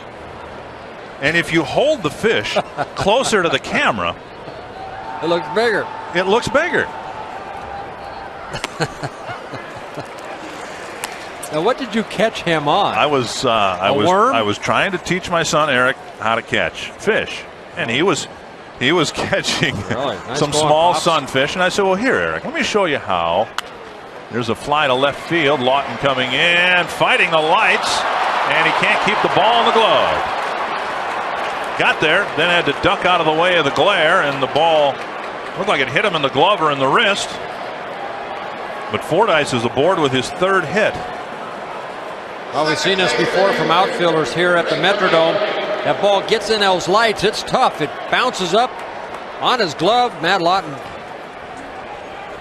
like a hot potato, in the lights right now. Matt doesn't see it. He reaches his glove out where he thinks it is. Hits the heel of his glove. Leadoff man is on here in the 7th, and now Ray Durham at the plate.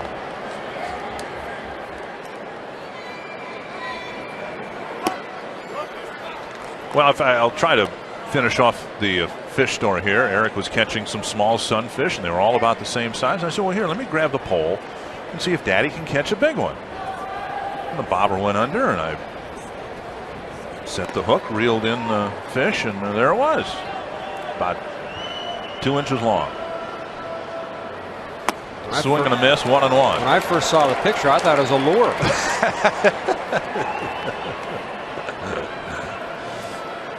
Bob Wells starting to loosen up for the Twins. Milton coming into the inning, 106 pitches.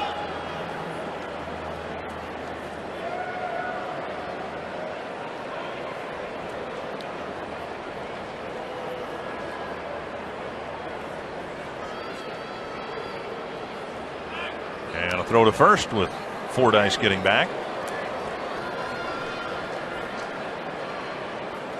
Twins getting 5 double plays last night. Might be time to get one here in the 7th. White Sox not much of a running game. Fordyce no stolen bases. They have 57 stolen bases on the year. Twins have 55. Both been caught 28 times. Ooh, close pitch. Called ball 2.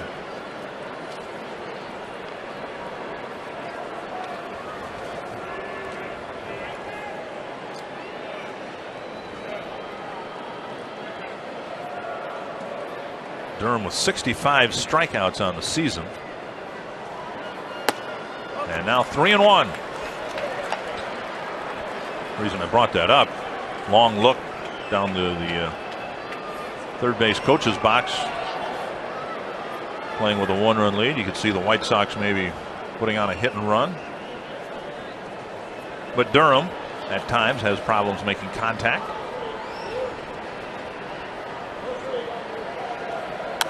Fouled back, 3-2.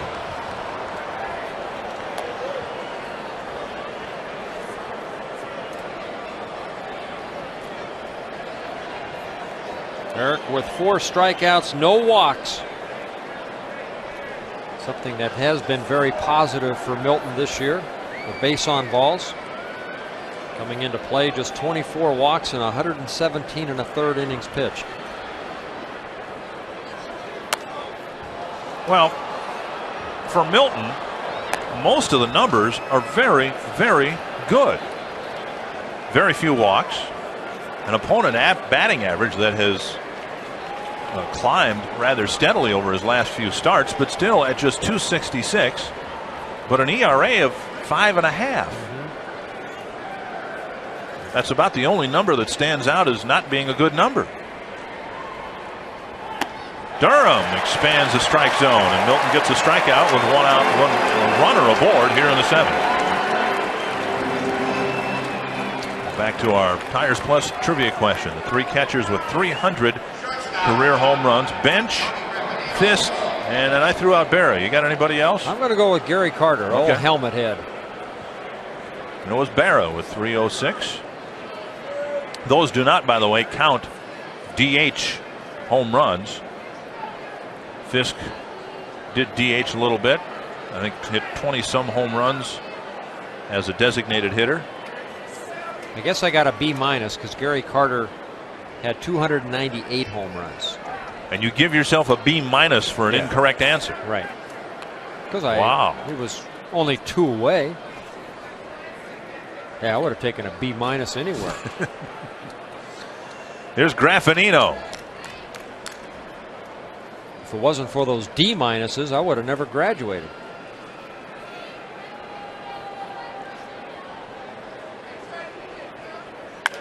Popped up short center. Hocking looking at the infield, just maybe trying to decoy the runner or just see where the runner was. 2 down. He scares me when he does that. Well, we've seen so many balls get lost in this roof. You know, when you that's probably what either Maxwell and or Guzman is asking him as they backpedal to their position. Don't do that to me. We didn't know whether you saw it or not. Here's Frank Thomas with a runner aboard and 2 out.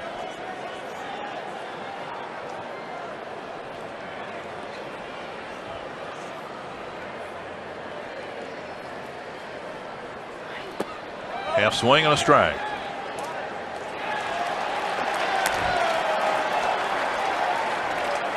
Thomas singled in the first run of the game back in the first inning.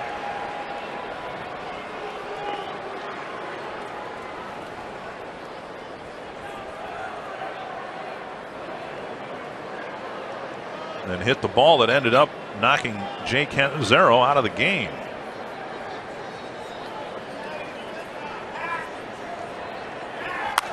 Popped up. It's a foul ball, and Coomer has no play. In the second inning, with a runner aboard and 1 out, Thomas got sawed off. The barrel of his bat came spinning toward Maxwell. He was able to, focus on the ball, make the catch, made a throw to Canizero, and with Graffinino right on top of him, Canizero was able to complete the double play. Unfortunately, he took a hit to his left leg and left the game with a bad bruise. 2 strikes to Frank Thomas.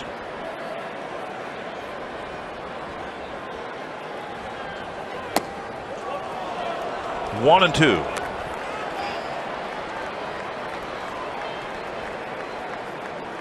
Frank Thomas coming into this game, 330 career home runs, 71st on the all-time home run list. What makes him such a good hitter, also draws a lot of walks.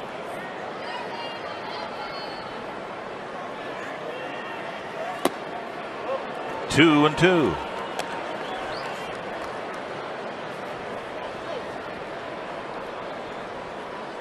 I think we've seen that from Matt Lawton this year, why his average is as high as it is. Not afraid to take those base on balls.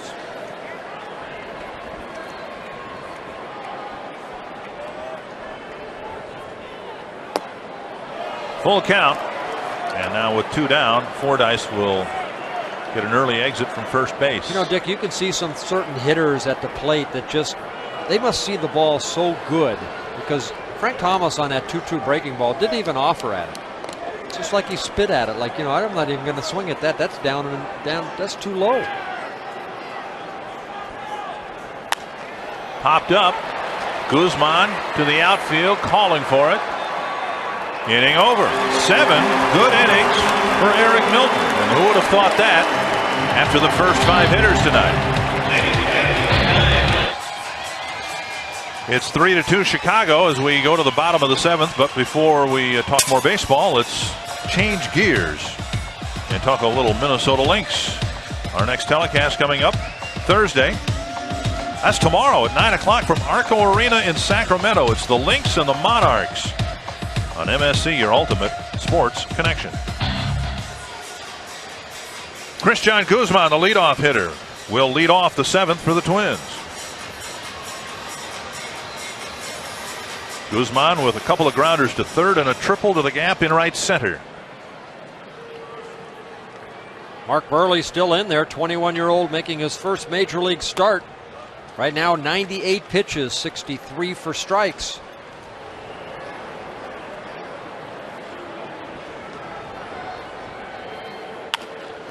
Up the middle, but an easy play for Graffinino. And Guzman's retired for the first out. Yeah, I was looking at Buehrle's minor league starts. He last started on July 3rd, got called up to the White Sox from Double-A on the 16th of July.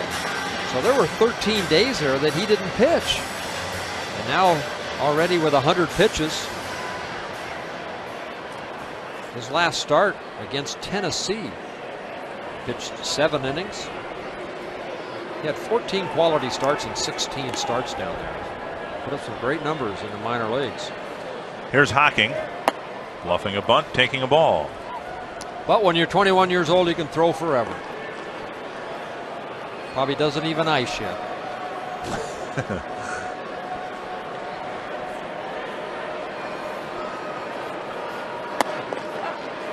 Well, he's been around the plate. He's certainly given the White Sox everything they could have asked for. Another strike, and who knows, maybe 3 runs will be enough. We talked about that earlier. Now, you wouldn't think that would be the case. A young pitcher making his first major league start, jumping up from Double-A, but Twins have just 6 hits. What he's been able to do is throw a fastball between 88 and 90 miles an hour and then change speeds off that fastball. That pitch right there, 75, trying to turn it over, 75 miles an hour.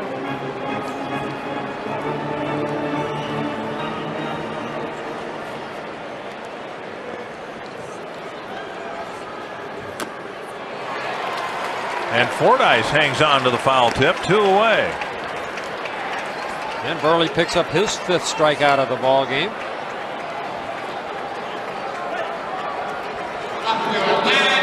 Just a fastball right down the middle of the plate. Denny just swinging a little bit too hard, striking out.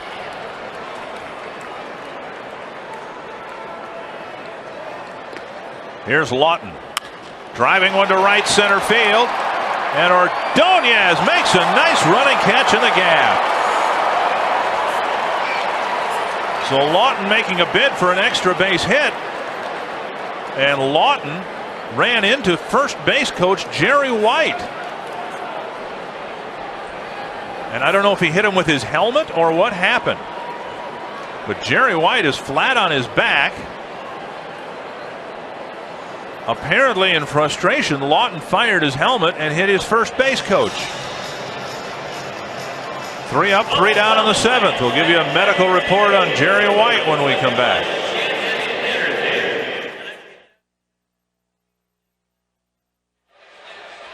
Oh, man. Jerry White able to get off under his own power, thankfully, but you can see above his left eye where Matt Lawton's helmet apparently clubbed the first base coach in the forehead.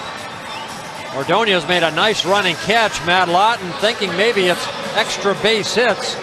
He's upset, hits. Oh, that's what he did. He threw the helmet into the ground. It deflected and then hits Jerry. Cheap game reset. The Twins losing their second baseman and nearly their first base coach. But other than that, the White Sox have been able to hold on to a 3-2 lead as we go to the 8th inning. Well, Mark Buehrle has been pitching very, very good. 7 solid innings, only giving up a couple earned runs. And Eric Milton, after giving up 2 runs in the first, only allowed 1 more over his last 6. Now Bob Wells coming in. Ortiz having a perfect night, 3 for 3 at the plate. Okay, made a nice catch. He's leading off the inning. How many times has that happened? To right, and Chad Allen has no play, 1 strike.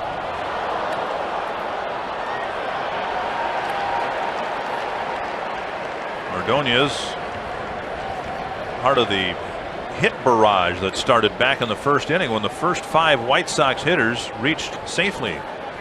A double and 4 singles.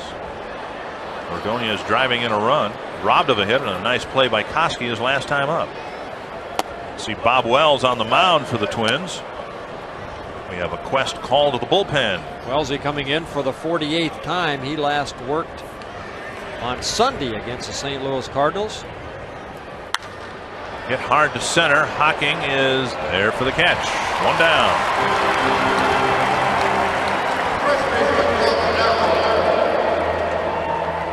Paul Konerko will hit against Bob Wells. Bob Wells in the top 5 as far as appearances in the American League, making his 48th appearance. Been pretty durable for the Twins bullpen over the last couple of years.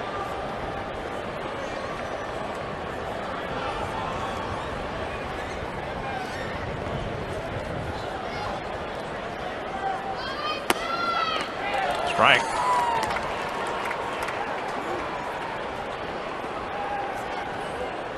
Watched Jerry White's shadow. And you can see the helmet coming up and hitting him above the eye.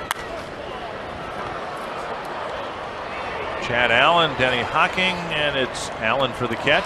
Konerko's retired for out number 2.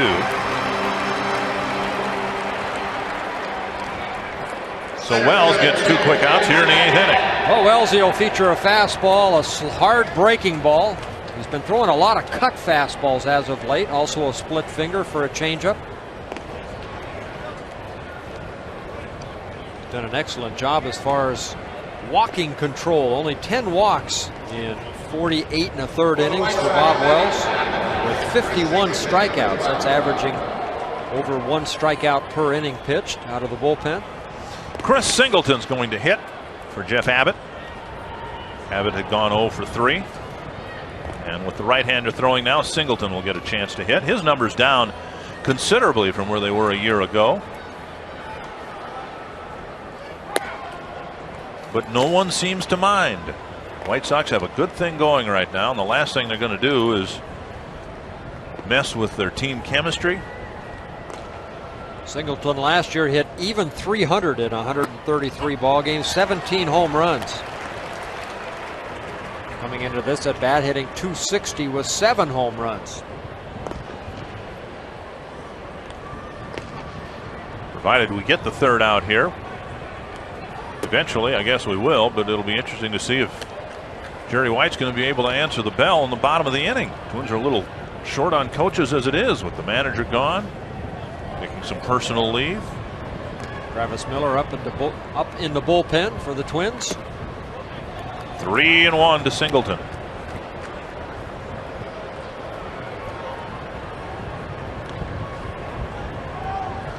Last year, Singleton's first year at the major league level after 6 minor league seasons.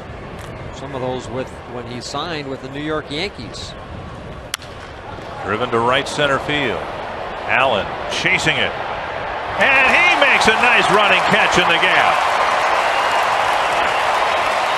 Chad Allen with a burst of speed to make the catch in the gap, and Wells has a 1-2-3-8.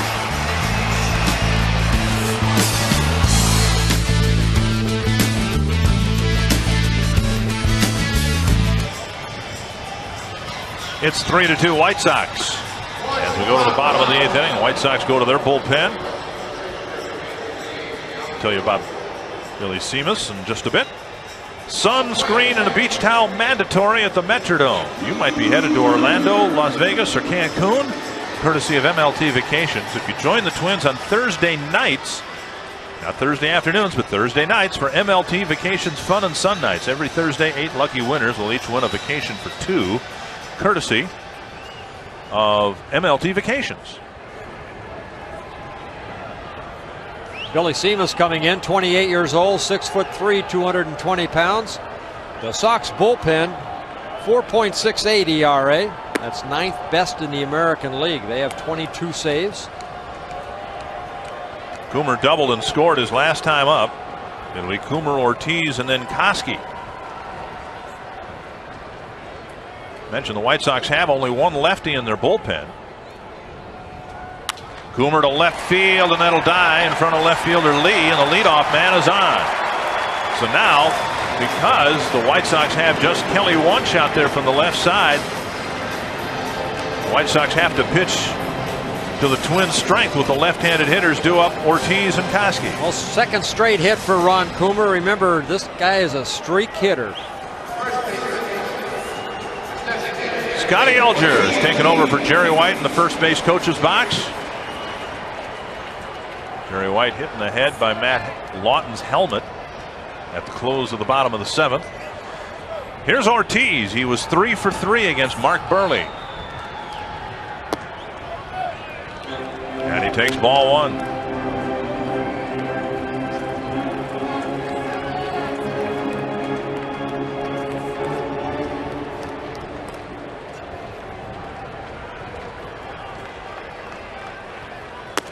There's a strike on the outside corner. A point in the game now where in pitching Ortiz or even Koski, anybody, you want to focus more on the outer half of the plate, don't you? Yeah, you're going to want to try to get a ground ball. Seamus got some good movement. Will work both sides of the plate. Fastball in right there. This is Seamus. This is his 6th major league season, his 5th straight season, full season with the Chicago White Sox. 16 walks in 46 innings. 2-2 to Ortiz.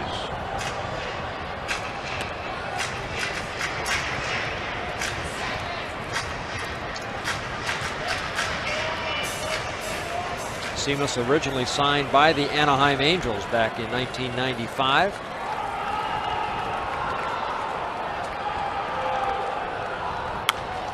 That's a foul ball. Oh, boy. Earlier in the game, the Twins had a ball just like that, just go wide down the left field line.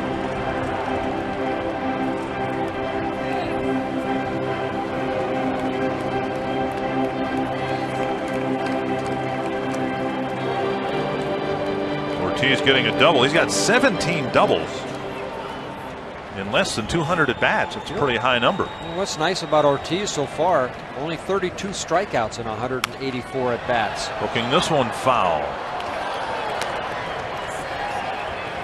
Charge lines are open. A day game tomorrow, then Friday night, Saturday night, Sunday afternoon, then the homestand's over. The Indians are in town this weekend. We'd love to see you here. 612-33-TWINS, 1-800-33-TWINS. 2-2 to Ortiz. Base hit, his 4th hit of the night. And the tying runs at second with nobody out. And another veteran, quotation mark, veteran at bat by David Ortiz. You know what? If you can learn one thing from Matt Lawton, sitting on the bench and finally getting the opportunity to get some at bats, David Ortiz, a career high in hits with these 4 in tonight's ball game. Don't try to do too much with what he's giving you as a pitcher. Ortiz gets that pitch, doesn't try to pull it, just goes with it, and gets his 4th hit of the ball game.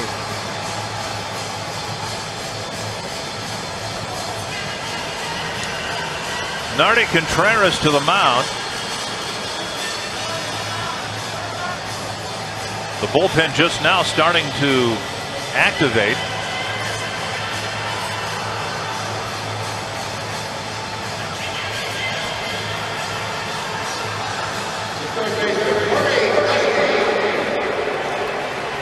Ortiz with those 4 hits. First time he's done that in his career. He had 3 hits 8 times. Keith Falk warming up.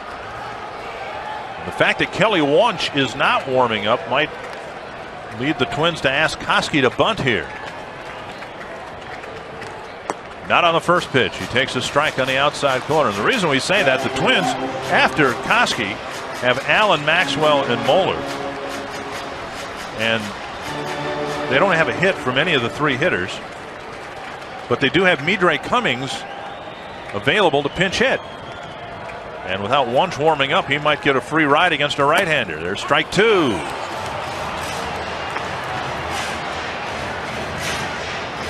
Koski not in the starting lineup, hitting in Canizaro's spot.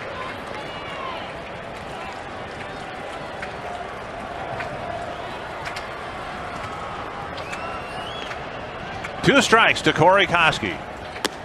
Got him looking, and Seamus burned the outside corner with three straight fastballs. Well, Mark Buehrle was able to do it 3 times. Now Billy Seamus in a situation that needs a strikeout. That ball is probably 4 or 5 inches outside. Gets his first strikeout. And now Allen will be called back, and it looks like Midre Cummings is going to get a chance here. It's Jock Jones, I beg your pardon.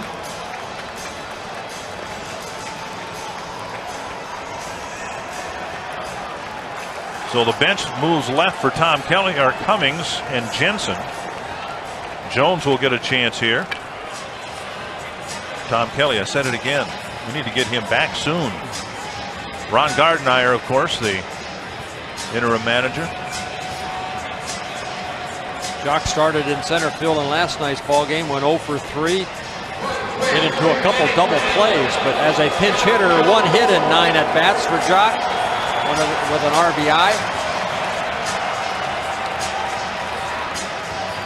Leading the club with those 15 home runs.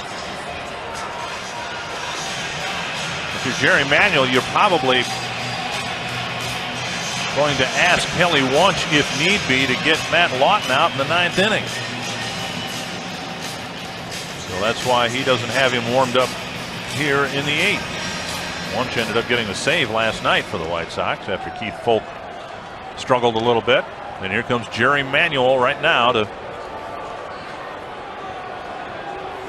talk things over with Seamus and take him out of the ball game. I didn't see the sign. Contreras was already out. Yeah, that's right. Yeah.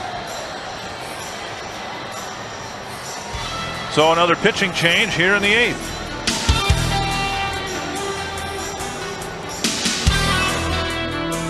Keith Folk, who got roughed up last night by the Brewers, gave up 4 runs in a third of an inning. Will try to get Jock Jones in the 8th tonight. Folk in his 44th appearance, a 1-0 record. He has 16 of the 22 Chicago White Sox saves. Folk coming over from the Giants back in 1997. That controversial trade that traded Alvarez, Darwin, and Hernandez to the Giants. There's the great changeup. He's got a good fastball, but the pitch that separates him from some other closers is the great changeup that he mixes in with it. A lot of times as a pinch hitter, you look for that first pitch fastball, especially that, and Folk takes something off. And Scotty Elger survived the bat toss. 2 nasty off-speed pitches, and 2 strikes now to Jock Jones. Oh, this is a Tony Oliva type swing right there.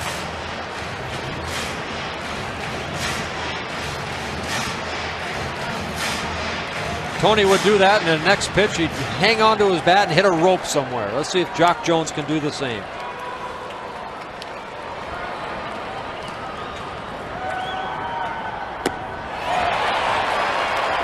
Three pitches strike out Koski, and 3 more pitches strike out Jones. 2 down. 2 straight changeups, and then it almost looked like a fastball or a split finger, something. Not just another changeup. This one has some movement on it.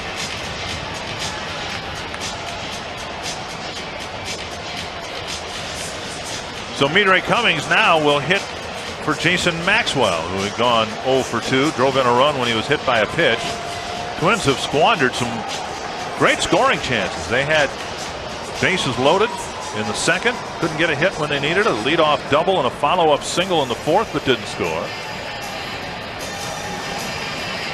And now Nardi Contreras making yet another trip to the mound. sure Contreras just going over Cummings. What type of hitter he is. Making sure that Falk and Fordyce. See Falk doing most of the talking to Fordyce. Now it's Nardi Contreras' turn to talk.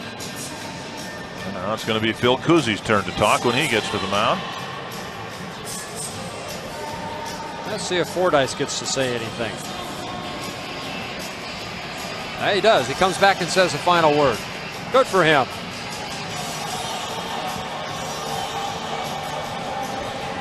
So the promising start to this inning, back-to-back singles opening the inning. And now Cummings is going to need to deliver a 2-out hit here to get this game tied. Midre, as a pinch hitter, has done an outstanding job. 11 hits and 29 at bats with 8 RBIs.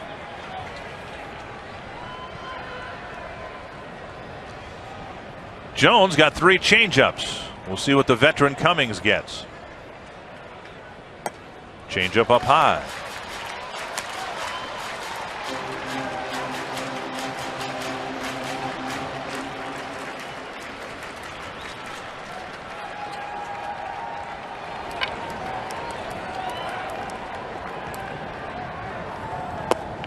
And now down low, 2-0.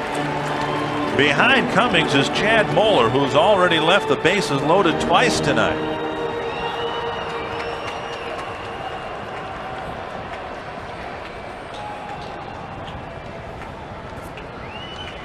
Two and 0 to Cummings. 3-0.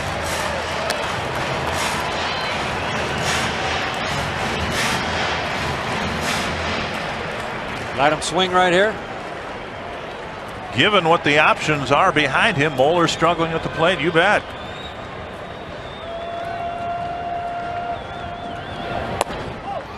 A 4-pitch walk, and they're loaded up again for Moeller, or will it be Marcus Jensen? Ron Gardenhire making the decision to make his last bench move. And again, he can do this without worrying about Jerry Manuel coming back with his only lefty in the bullpen and turning Jensen around, because Kelly Wunsch hasn't thrown a warm-up pitch yet.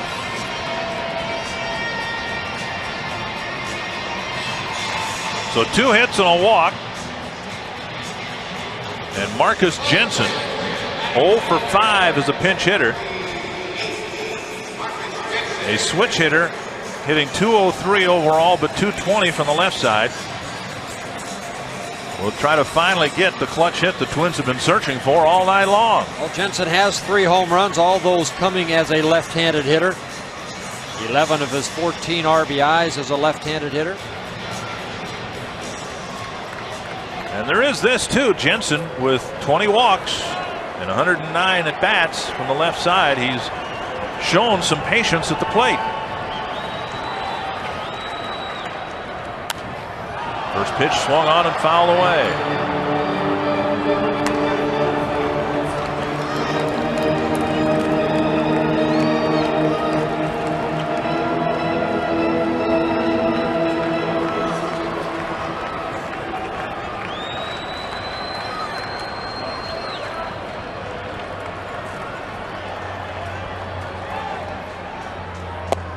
1-1. Twins don't have a whole lot of speed on the bases with Boomer, Ortiz, and Cummings.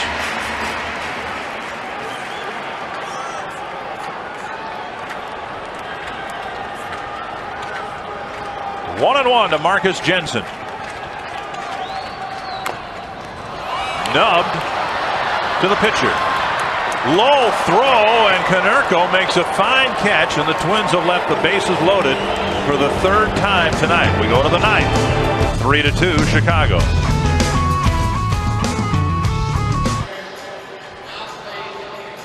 Three to 2, the White Sox have the lead. The Twins obviously very much in this game, largely because of a big play in the first inning when it looked like the White Sox might break it open. We had our Powerball play of the game. Well, Perry hits his ball right down that third base line, and you can see Maxwell looking at the umpire. Was this fair? He said yes, so Maxwell throws it over to first base, and that is our Powerball play of the game. White Sox with 5 straight hits to lead off that first inning. Only scored 2 runs. But the Twins have had their chances. The lineup right now bears no resemblance to what it looked like in the first inning. A new pitcher, Wells, of course. Marcus Jensen catching. Midray Cummings in right. Jacques Jones in center. Denny Hocking at second. Hocking, the third second baseman the Twins have had in the game tonight. Jake Cannizzaro had to leave the game with a bruised leg. So Bob Wells, who had a 1-2-3-8, will now face Carlos Lee, Herbert Perry, and Brooke Fordyce. Carlos Lee happy that Eric Milton's out of the game. 0 for 3 with 3 strikeouts against Eric.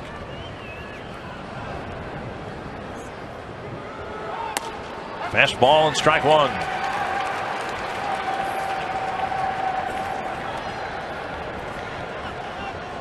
White Sox haven't scored since a leadoff home run in the second inning. Strike 2.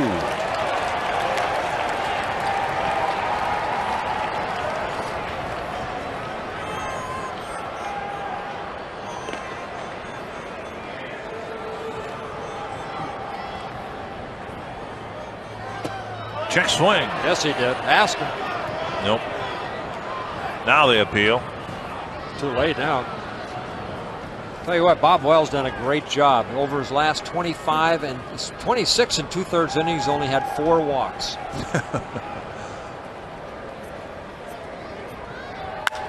To center.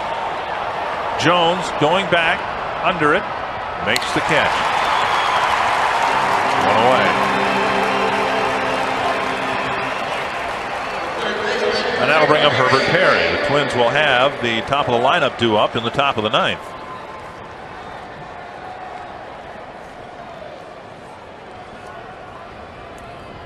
Perry 0 for 3. And then Fordyce, the catcher, who's 3 for 3.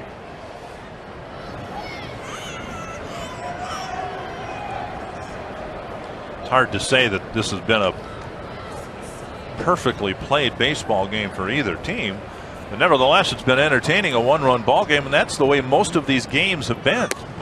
As good as the White Sox have been this year, the Twins have fought them tooth and nail in just about every game. The White Sox won one game, I think 7-3 in Chicago, but then the Twins came back and thumped them the next day. So it's been a very good matchup between these two teams. Wells can't get it. Hocking waits and fires to first. 2 down. Well, the first game against the White Sox on May 12th, 4-3. The Twins won in 10 innings. And then the Twins lost 4-3. The next outing, that's when Jeff Abbott hit the home run. And then you lost a third game of the series, 5-3. So those first 3 ball games, 5-3. And then 7-4, the Twins won. The Twins lost 7-3. And then the Twins won 10-1 in Eric Milton's last win. Here's Fordyce, a home run leading off the second. That right now is the deciding run of the game. A fly to left. Lawton is there, and a quick 1-2-3 inning for Bob Wells. Back-to-back perfect innings for Wells, and the Twins need somebody to step up and be a hero in the 9th. Guzman tripled earlier tonight, and then he's hit 3 ground balls to the left side of the plate. All of that happening against left-handed starter Mark Buehrle. Now he'll hit left-handed for the first time tonight. I think you heard by that reaction of the fans too. They like to see ball games like this. Even though the Twins are down, they like, and that's what we need more of. These fans to come out and support the Twins in games like this. We've had some disappointing where we've had some very good crowds, some disappointing games, but tonight's an outstanding game. 1-1. If anybody's going to back up Keith Foulke, looks like it's going to be Bobby Howry. 1-1 to Guzman. 1-2. We've talked about this before. We believe that it'll probably happen at some point in his career, and that he may be the first man ever to triple from each side of the plate. We've done some preliminary research. We haven't found anybody else in baseball who's done it. Guzman has a triple from the right side of the plate. Not trying to get a hit of any kind from the left side. To center, but hanging up for center fielder Singleton. One away. Well, you think about switch hitters that have that type of speed, you have to think of Pete Rose, all those hits that he Willie got. Wilson, maybe. Yeah. Willie McGee, the switch hitter. But 2 triples in one game is a rarity. Yes. Not tonight, at least not yet. Here's Denny Hocking. And with switch hitters at the top of the lineup, the Twins will have 3 lefties against the right-handed throwing Keith Folk. Hocking looking for his first hit.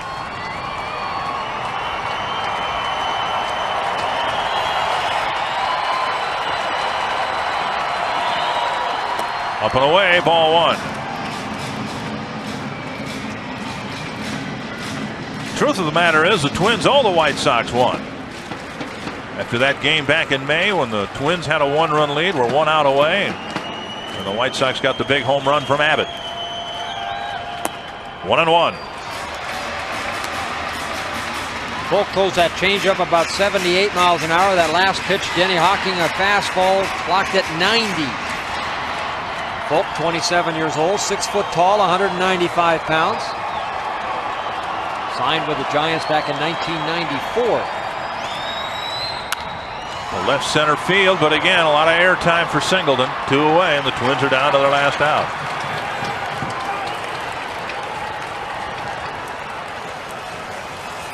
It was the Twins who had the 3-2 lead going to the bottom of the 9th back on May 13th. Now, if anything's going to get done, Matt Lawton's going to have to at least start something with Ron Coomer on deck. Good numbers against Keith Folk.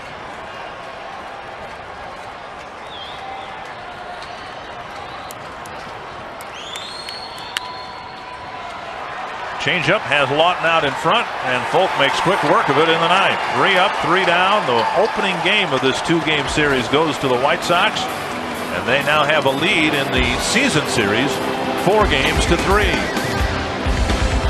We'll come back to the Dome right after this.